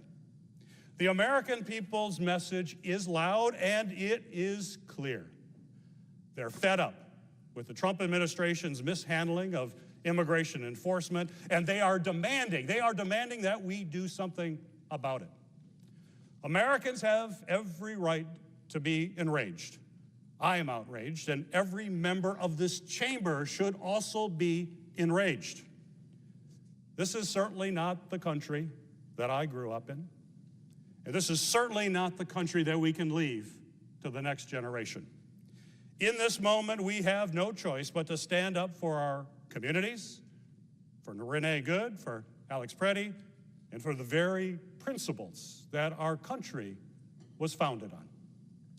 That's why I will be voting no on the bill before us, unless DHS funding is stripped out or unless critical reforms are incorporated into the bill. If the leader put the other 5 appropriation bills on the floor today, they would pass. They would pass with bipartisan support, overwhelming bipartisan support. But DHS components have unique but important functions beyond immigration enforcement, securing our borders, combating human trafficking, seizing deadly narcotics, being smuggled into our country, and facilitating trade and travel. But personnel from these components have been pulled from their core missions and have instead been pressured to focus exclusively on arbitrary quotas and removing immigrants from our country, and even those who pose no serious threat to public safety. This corruption of DHS mission has directly contributed to the chaos and violence that we have seen in Minneapolis and communities all across our country. And that's why Senate Democrats are calling for common sense reforms. Reforms like ensuring DHS officers wear clear identification so people knew who they are dealing with in law enforcement and then can hold them accountable. Requiring DHS personnel to wear body cameras so that we have proper recordings of their conduct in immigration enforcement. And, Mr. President, requiring proper investigations after tragedies occur, like the recent shootings of both Renee Good and Alex Prady. These are just a few examples of common sense practices that strengthen accountability and help ensure the safety of both law enforcement and our communities. Our local law enforcement personnel already follow them, and we shouldn't expect anything less from our federal law enforcement. There's no question immigration enforcement is necessary, but we must conduct it in a way that is both humane and safe. Clearly, that's not how this agency is operating today. But now is the time to act, and I urge our Republican colleagues to join us in putting real guardrails in place and not just acting as a rubber stamp for the Trump administration. President, I yield. Mr. President, I recognize the senator from Vermont. first I want to acknowledge my colleagues from Minnesota, Senator Smith and Senator Klobuchar. You have conveyed to us the deep pain and anguish that you feel and that every Minnesotan feels about the shocking shootings that occurred in your state. And this follows on tragedies that occurred before this. And the pain of your community is the pain of this United States Senate. And my deep appreciation, and I know I expressed that on behalf of all of my colleagues, for you putting this in a human, real perspective. Thank you very much. Second, this is shocking. 2 people got shot for no reason. Absolutely no reason. Renee Good, a 37-year-old mom, 3 kids. She was protesting. That officer walked from the back of her car to the side of her car to the front of her car. He shot through the front windshield and then moved to the side and shot 2 shots in the driver's side window. That's what happened. And then Alex Preddy, who was out with his cell phone camera observing what was going on and was shocked, I'm sure, to see that an ICE agent was pushing a woman into the snowbank, and he came over to try to get between them. There was a scuffle. He was in total subjugation by the officers who had him on the ground. He was disarmed, never using, by the way, or even threatening to use the gun that he had legally in his possession. And ICE officers, 2 of them, shot him 10 times. 10 times. That's what happened. And why aren't we all just totally shocked? That's not acceptable. And then that is all done with the authority of the state, with no restraint. And then the Secretary of Homeland Security, who's responsible for the training and the discipline and the mission, blows this off and says these 2 people were domestic terrorists. No accountability, no expression of sadness, no expression of remorse. How is this acceptable to any one of us here? How is that acceptable? And yet what we're hearing when we are saying, let's look into this, let's get some reforms in place that allow our citizens to feel safe, for there to be accountability, we're being told it's too complicated because we've already got a bill and we'll have to divide it. And that means procedural hassles. That means, oh, the House will have to come back. Are we serious? That's called doing your job. It's called accountability. It's called taking responsibility. I want to pay tribute to the people of Minnesota. We're actually having a discussion about inconveniencing House members because they've got to get on a plane and come back if we act to do something that every American knows we should do, pass the bipartisan bills where we've got 5 bills done and take on the burden of responsibility that we have as the United States Senate to put reforms in an agency that needs reform. And folks in Minnesota, it's 20 degrees below zero. They're out in the streets. They're out protesting peacefully. They're out providing coffee and cocoa and some warm soup to each other so they can get through this. Why are they doing it? You know what? They care about the right of assembly. They care about the First Amendment. They care about their constitutional rights. But the reason they're doing it is they care about each other. That's who they care about. In this United States Senate, our job is to care about every single American. And we have an agency that is totally out of control with a leader that is, you know, I would say it's incompetent. But the cruelty of that remark to dismiss 2 people, innocent people who died as domestic terrorists, tells me there's not an inkling of acceptance of responsibility that goes with the enormously important job of being Secretary of Homeland Security. So I'm not going to vote and give a blank check where we're not even willing to have a discussion about what the reforms are. And Mr.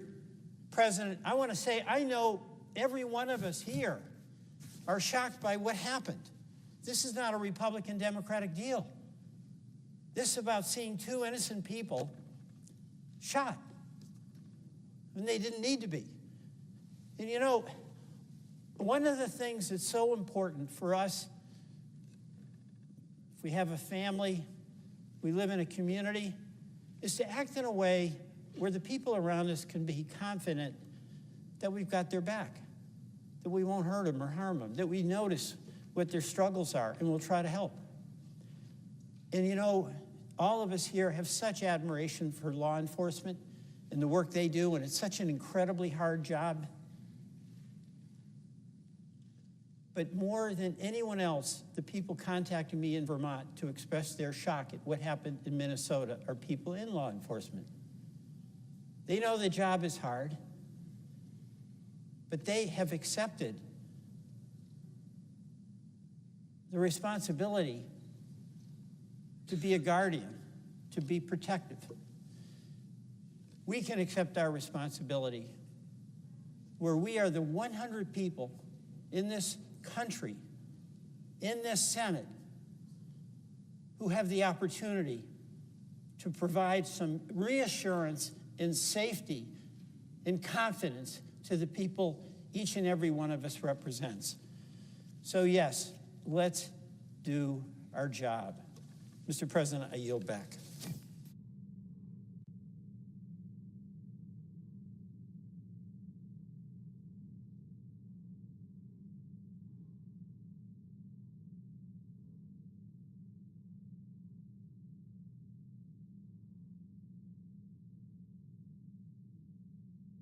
Mr. President. I recognize the senator from California. Thank you, Mr. President. I join my colleagues that have spoken in really saying my heart goes out to my colleagues from Minnesota, both the senior and the junior senator, and the people of Minnesota for what they have been through these last few weeks and how they have responded these last few weeks as they've mourned and as the country's been watching. January 7th feels like so long ago now, but just a few weeks ago is a day that I never would have imagined. That day, Renee Nicole Good, a mother, a daughter, a poet, was out in her community, observing, helping to document, as allowed by the law, what was happening when she was alerted about these ongoing indiscriminate raids in her community. As several of my colleagues have spoken, the administration's response to the federal agents killing Renee Good was not one of, whoa, hold on, let's really assess what's happened here. It was one of blaming her.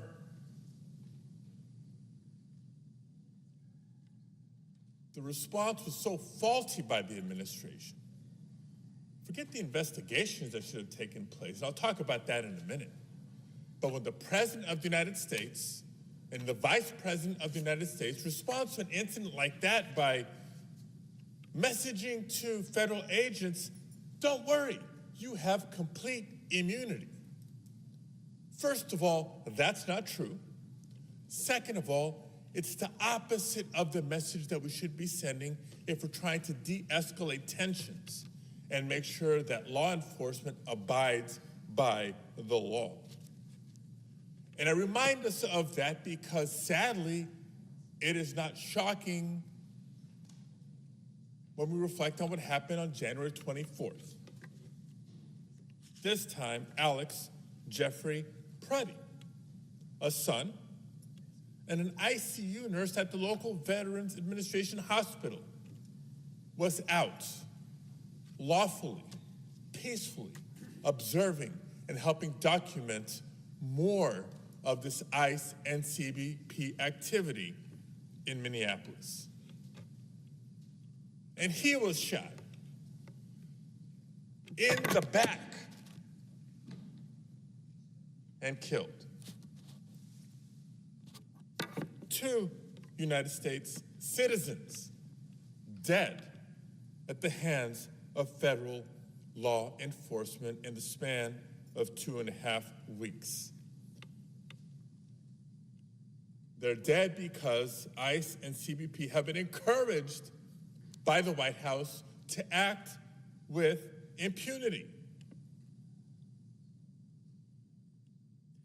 Colleagues, it was about 7 months ago that I stood here on the floor to warn all of you and the American people that the Trump administration at the time, so this goes back to last June, the Trump administration was using Los Angeles as a test case, testing how far federal agents could go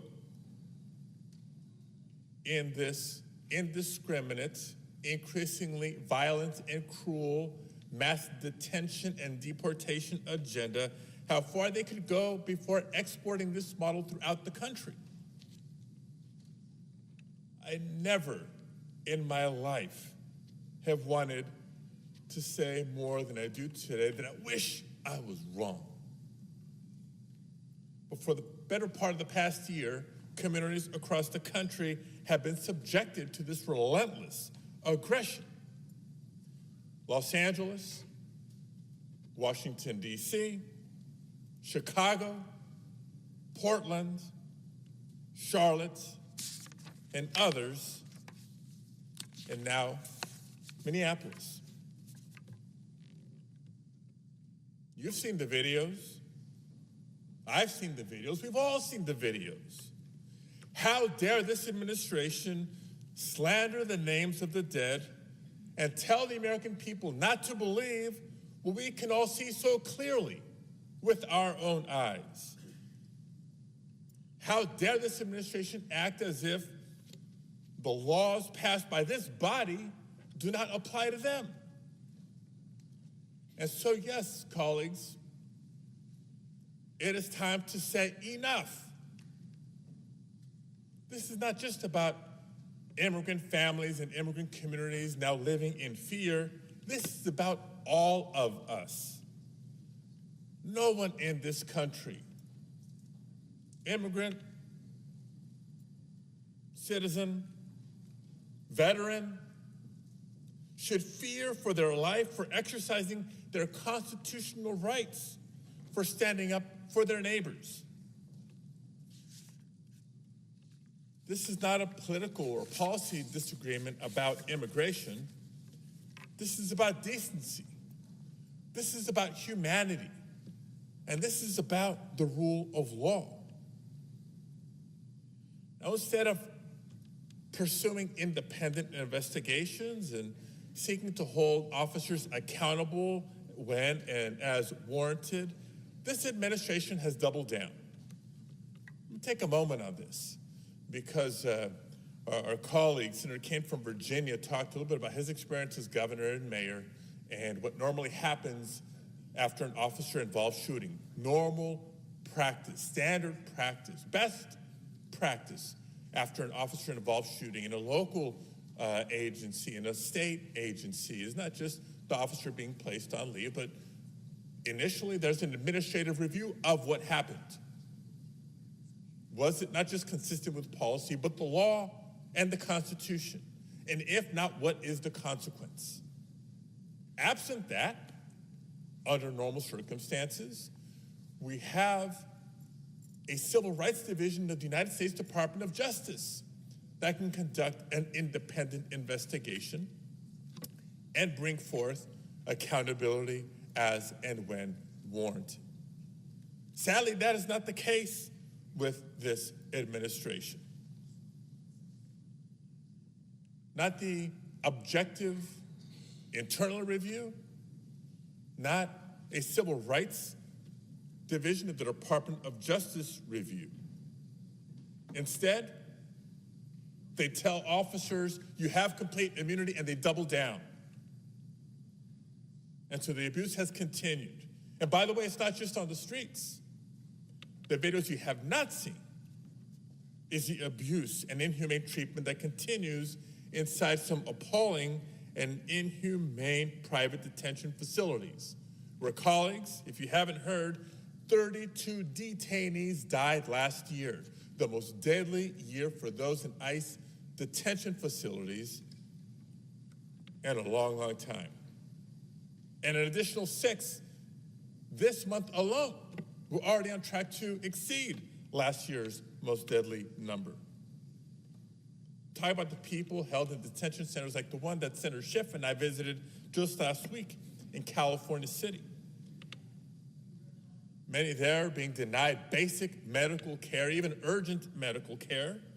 People denied easy access to legal counsel, to due process, to fundamental dignity. And what has the Republican majority in Congress, how have they responded to this cruel and vindictive mass deportation campaign? Silence. Inexcusable or unacceptable silence.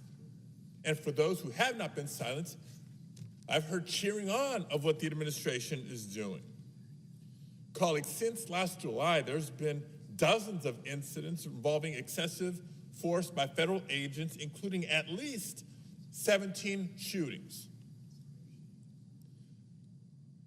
Instead of asking questions and demanding accountability, our Republican colleagues here have applauded the administration and chosen to give the Department of Homeland Security billions more dollars. And now they're suggesting that DHS needs even more. How much more must our communities and our country endure before our Republican colleagues join us in saying enough? How much more, colleagues, before you agree to impose the real guardrails on a DHS that chooses to investigate itself, that stonewalls oversight, that even fights court orders to preserve evidence in the killing of an American citizen? Not destroying evidence should go without saying. It should be compelled by a federal judge, just like true, objective, independent investigations after incidents like this should go without saying. But we're not living in normal times. We continue to see ICE and CBP behave as though they are above the law. And because this administration has told them they are, and because Republicans in Congress have not told them that they're not. But we have an opportunity to change them, to collectively, on a bipartisan and bicameral basis, let those agents know no one is above the law. That is not just an opportunity, but an obligation that we have in this moment. Public safety depends on legitimacy, and legitimacy depends on accountability and speaking the truth. Our laws mean nothing if those that are assigned to enforce the laws believe that the laws don't apply to them. And so, colleagues, let's realize that we are not powerless in this conversation. Congress is a co-equal branch of government in the United States of America, and it's about time we act like it. That's why I support imposing serious reforms, real oversight, and accountability on ICE and CBP before this body provides them any more taxpayer dollars. Thank you, Mr. President. I yield back. I recognize the senator from Rhode Island. I've served as my state's attorney general. I've served as the United States attorney for Rhode Island. I used to lecture at the Police Training Academy in Rhode Island. I know a little bit about police work, and I know bad police work when I see it. What we are seeing in Minnesota is a level of violence, a lack of deconfliction, and flat-out unprofessionalism that is dangerous. And trust me, it's not just me. Let's start with Minneapolis' own police chief. who described ICE's behavior this way: it looks very untrained, it looks unprofessional, it looks very chaotic. He described it as poor tactics and really unconstitutional practices. And he put some good context on it. He said, Minneapolis Police Department went the entire year last year, recovering about 900 guns from the street, arresting hundreds and hundreds of violent offenders, and we didn't shoot anyone. This is the second American citizen that's been killed. This is the third shooting within 3 weeks. And it's not just up in Minnesota. In Maine, a sheriff said, this is Bush League policing. Another Minnesota sheriff said, I'm seeing people being stopped, questioned, and harassed solely because of the color of their skin. A Philadelphia sheriff said that these agents are, quote, made up, fake, wannabe law enforcement. A chief in St. Paul described traffic stops that are, quote, clearly outside the bounds of what federal agents are allowed to do. A former police chief said, their tactics are unsound. I question their training, if any. All the way in Montana, a police chief said, we do not do business in that manner. When you see those types of tactics being used, we don't use those. And in Texas, again, the former head of the Combined Law Enforcement Association described newly recruited masked agents that no doubt damage and destroy the reputations of our proud and professional officers. A law professor and former police officer described the conduct as, quote, egregiously deviating from professional norms of policing. So what we're hearing out of law enforcement professionals around the country is disgust with the lack of professionalism with which ICE and CBP are discharging their responsibilities. And I'll close by talking about deconfliction, because that is probably the most dangerous mistake that law enforcement can make. That's how you get blue-on-blue violence. That's how things get dangerously out of hand. And with respect to deconfliction, a sheriff in Maine talked about unmarked cars and masked individuals, men with guns in the yard, frightening residents, and his office had no idea it was taking place. They hadn't disclosed to the local police that they were going to do a weapons-out armed raid in their jurisdiction. In Brooklyn Park, the chief said that his own officers were being pulled over. The deconfliction was so bad. And he said, if it's happening to our officers, it pains me to think how many of our community members are falling victim to this every day. In Austin, Texas, the chief described how they're not warned ahead of time by ICE when they're going around. That threatens to create dangerous misunderstandings between local and federal law enforcement agencies. We're short on time, so I'm going to end there. But nobody in this body should believe that what is happening, what we're seeing with our own eyes on the streets of Minneapolis, is legitimate or professional law enforcement. It simply is not. It has gotten out of hand, and nobody knows it better than real cops. I yield the floor.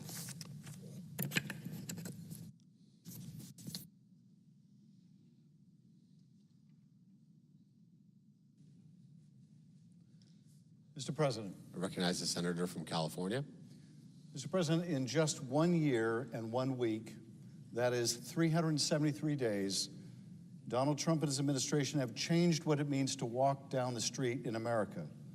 374 days ago, an American citizen did not need to worry about carrying a passport or worry that they would be pinned to the ground for being unable to prove that their hometown was in fact the only home they have ever known. 374 days ago, immigrant families didn't need to call on their neighbors or rely on the help of Good Samaritans to grocery shop for them, to take their kids to school, to have access to what we value in life, all because they were afraid to open their door. 374 days ago, standing up for your First Amendment rights, your Fourth Amendment rights, even your Second Amendment rights was not in itself a provocation in the eyes of the federal government. But in so little time, so much has changed. In this America, we see masked agents hiding their faces from the world and even hiding their identification, terrorizing communities across the nation, smashing car windows and dragging mothers and fathers from their vehicles in front of their kids, often taking those kids and separating them from their parents, breaking down doors, detaining citizens and non-citizens alike. And as for warrants, no, apparently DHS lawyers now claim you don't need a judicial warrant to break through the door of a U.S. citizen and haul them out in their underwear in the dead of winter, only to later release them without charge, without apology, only with newfound terror, courtesy of the United States federal government. Agents with just 47 days of training, sweeping through American cities, agents with barely over a month of training, just 47 days. And why 47? Because it's a nod to the vanity of the 47th president, rather than allocated to the need to be instructed on how to, say, use or avoid using deadly force. Agents with less training than a teenager getting their driver's license are now badgering, beating, and even killing Americans on our streets in the name of the president, while his chosen enforcers smugly walk through American cities, cosplaying their favorite uniforms from the 1930s and 1940s.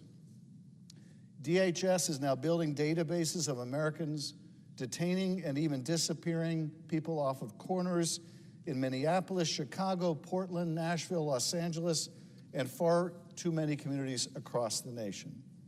The Trump administration demanded Republicans deliver a $170 billion taxpayer-funded slush fund for these misbegotten efforts, taking that money away from your health care, taking that money away from food for hungry families to spend on weapons for enforcement agents, and billions on detention centers to imprison people who are undocumented but have committed no crimes and have no criminal records at all.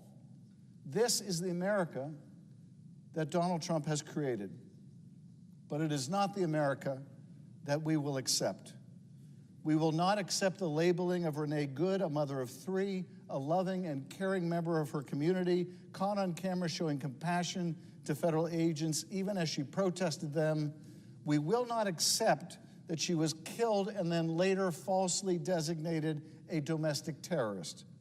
We will not accept that Alex Preddy, a 37-year-old Veterans Administration ICU nurse, exercising his constitutional rights and stooping to help a woman who had been pushed to the ground, can be labeled as an assassin merely hours after being shot in the back in cold blood nearly a dozen times.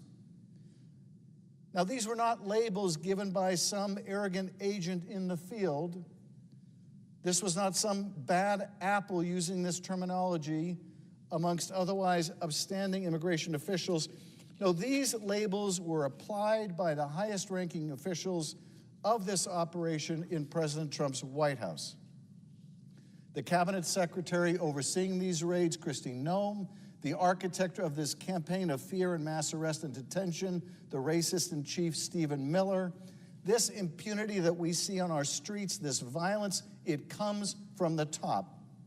Gaslighting amplified by the vice president and the president himself. This brazen denial of rights and facts is in the water at DHS headquarters. And it's increasingly clear that this has been the culture, become the culture of ICE and Customs and Border Protection. And that is why I'm standing here this week to say clearly not another dime for this kind of lawless immigration regime. We will not add to the slush fund that Republicans gave Kristi Noem and Border Patrol Chief Greg Bovino last year to fulfill Stephen Miller's dystopian vision of America. We require real reforms in statute, not promises of change, not executive actions worth less than the paper they are printed on. Look out on the streets of Minneapolis, where 2 American citizens have been gunned down in as many weeks, where tear gas flies through the air and doors fly off their hinges under the banner of this administration. And in those streets stand agencies backed by billions of dollars still to be spent. Billions that can arm them, billions that can detain and oppress. This is an America in regression, where the color of your skin could be the only pretext for getting pulled over, detained, or worse. A reality that has persisted for blacks, Latinos, Asians, and others, notwithstanding the progress made in my lifetime. As a child of the generation that shone a light on and helped pass laws to end such racist tactics, for most of my life we have made strides to ensure that we moved past that America. But now we are returning to an America that I do not recognize, nor is this an America that I can accept. We have the power in this body to do something about it. And until we do, my vote will reflect my complete and utter rejection of this lawless and cruel regime. This cannot become the status quo. This cannot become the new normal for America, for Alex Preddy and Renee Good, for the Californians detained without cause and without convictions, like those suffering in detention facilities like California City, whom I met along with Alex Padilla last week. For all of them, for their dignity, for their children, for their families, for their friends, for their safety, and for this country, we must act. I yield back. I recognize the senator from Louisiana. Mr. President, I get it. I think most of us get it. A lot of moms and dads throughout America tonight are going to lie down and try to sleep and not be able to. And when moms and dads throughout America lie down to sleep and can't, more times than not in America today, they're worried about the cost of living. I get that. These high prices started under President Biden, but that's not why I'm here today. I don't want to blame this on anyone. It is what it is. I just know that you shouldn't have to sell blood plasma in America to go to the grocery store. I just know that you ought to be able to afford a home in America. It's part of the American dream. The cost has gotten way out of hand. When you're having to pay $500,000 if you can get a loan to buy and live in a refrigerator box behind Outback, something's wrong in our country. And don't get me started on the cost of health care and health insurance and all the other daily expenses that moms and dads have. They're worried, and I understand they're worried. That's why I want to talk for a few minutes before I talk about Minneapolis, because I do want to address that. But that's why I want to talk for a few minutes about taxes. And I know some may be thinking, why does Kennedy just talked about the cost of living in America. Why does he want to talk about taxes? I know people think I don't like paying taxes. They're thinking, I'd rather have to listen to OJ jokes for the rest of eternity than to have to pay taxes. Nobody likes to pay taxes. It's the price we pay to live in a civilized society. But this year we have some good news with respect to taxes. And it's a result of changes to our tax code, Mr. President, and you know this well, that we made in the One Big Beautiful Bill. We're told not to call it the One Big Beautiful Bill anymore. There's a new name for it, but frankly, I think the American people are smart enough to know what we're talking about, no matter what name we give to it. As a result of the changes that we made, and when I say we, I don't take any joy in having to point out that this was done with only Republican votes. We tried to entice our Democratic friends to join with us. They chose not to. That's their choice. It's a free country. But the tax changes that we made were made solely with Republican votes, and I'm proud of them. And I hope both Republicans and Democrats take advantage of them. As a result of these tax changes, the American people are going to receive up to $100 billion in tax refunds. $100 billion, not million, $100 billion. What am I talking about? Many people, as you know, Mr. President, who are in the hospitality business are no longer going to have to pay for their 2025 taxes on tips. Not everybody. I don't want to overstate the case. But many of our people in the hospitality industry who make most of their income from tips, as a result of the changes we made for 2025, we meaning the Republicans, are not going to have to pay taxes on a portion of those tips. Many folks in 2025, not everyone, but many people in 2025 who worked overtime, they're not going to have to pay taxes, income taxes on that overtime. That also is contributing to this $100 billion that's going to be returned to the American people in tax refunds. In our One Big Beautiful Bill, we also increased the standard deduction for a two-parent or two-income household. We increased the standard deduction by $1,500. It's going to mean a lot of money back in people's pockets. The standard deduction for joint filers is now $31,500. As we were making these tax changes, and we again, regrettably, we did it with only Republican votes. We had to. But as we made these tax changes, we also put in a tax reduction for our seniors. People over 65, not everybody, but many Americans over 65 are going to get a new $6,000 senior reduction. What else did we do?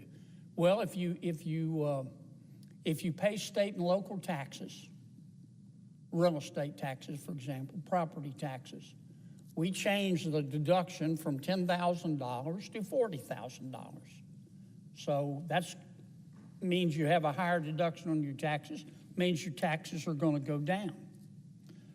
We increased the child tax credit. It's now $2,200 for every child that you have. We increased it by $200 per child. Many folks, again, I don't want to overstate the case, but many folks who have borrowed money to buy a car and are paying interest will get to deduct a portion of that interest that they pay on their automobile purchase as a result of the changes we made in the One Big Beautiful Bill.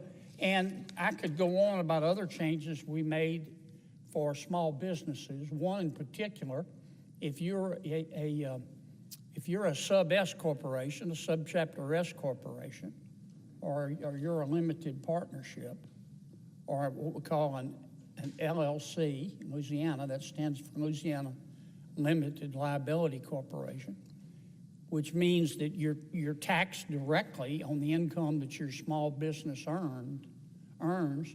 We made permanent the 20% reductions for distributions of business income for LLCs and LLPs and sub-S corporations. So if you add all of these tax changes up And again, I didn't talk about all of the tax changes in the one big beautiful bill.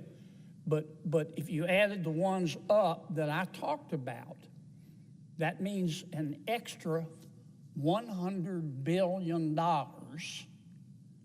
in people's pockets throughout America. Democrats, Republicans, independents. And most people have more money held out of their check than they owe the IRS. And that's not unusual, particularly when we make tax changes. I mention that because this means that $100 billion, people are going to get checks from the federal government. They're going to get money back. God bless them. They deserve it. Now, I've got a couple of tips about how you can get that money back quickly. If you're able to do three things. If you file early, file your tax return. If you want your money back as quickly as possible, file your tax return early. Number two, file electronically. I know for some that's a pain. I don't much like it. I like to file a paper return, but some people like to file electronically. Some people don't, but if you do file electronically, you're going to get your money back from the federal government more quickly.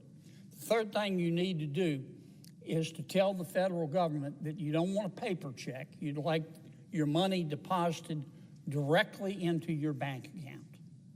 If you do those three things, file early, file electronically, and tell the IRS that you want the money sent directly, electronically, into your bank account, then you're likely to get your tax refund within 2 to 3 weeks.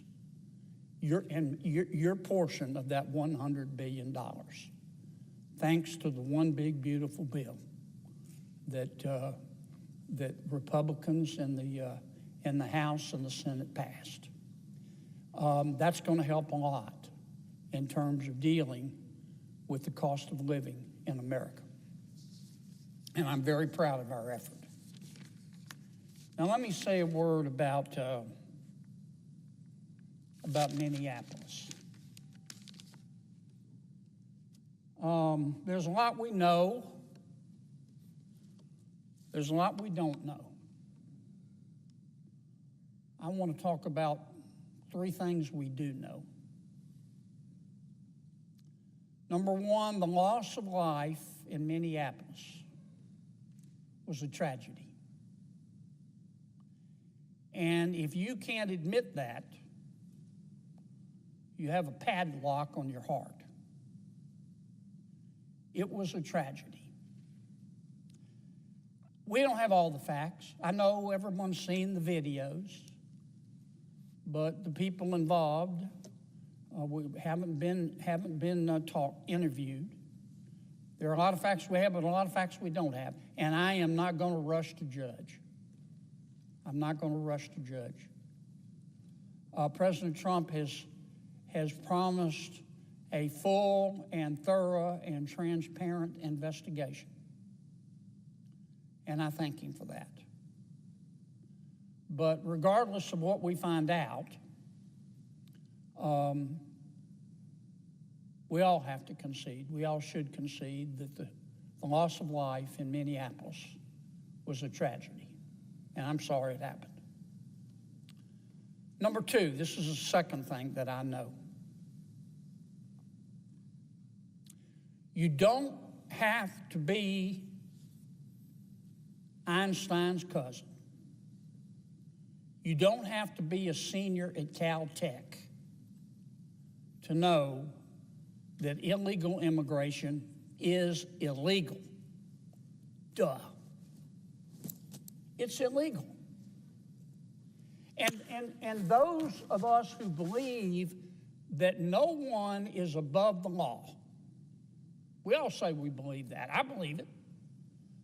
No one, those of us who say that no one is above the law have to concede that people in our country illegally are not above the law either.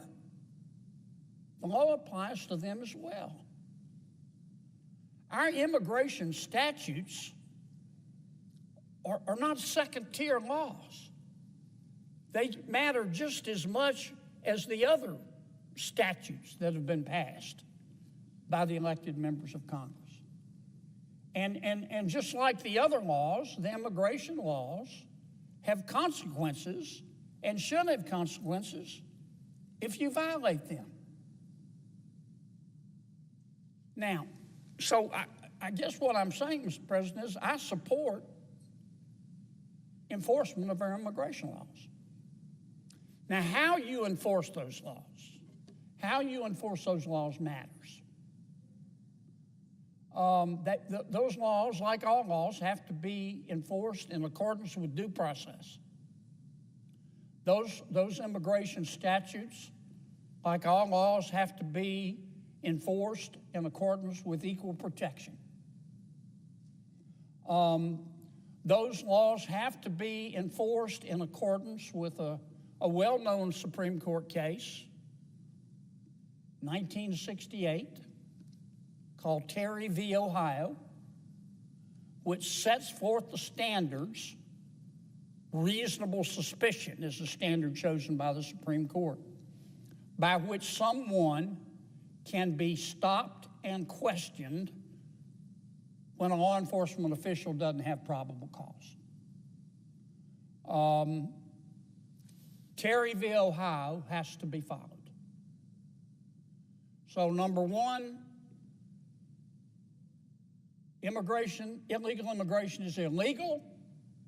We should enforce our immigration laws, but how we enforce them matters. Third and final point. You have the right to protest in America. Let me say that again. You have the right to protest in America. You do not have the right to protest violently. And in fact, violence, as you protest, undermines the morality of the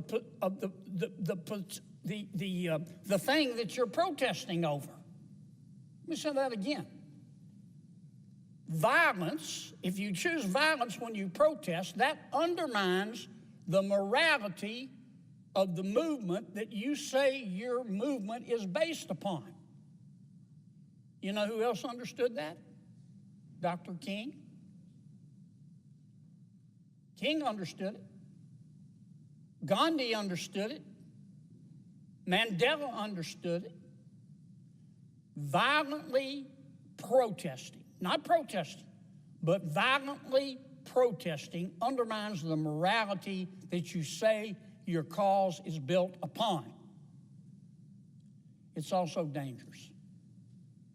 It's dangerous it's dangerous and it's stupid.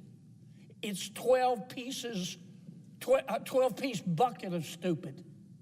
Because when you protest violently, when you interfere with a cop or an ICE officer, it's not going to end well.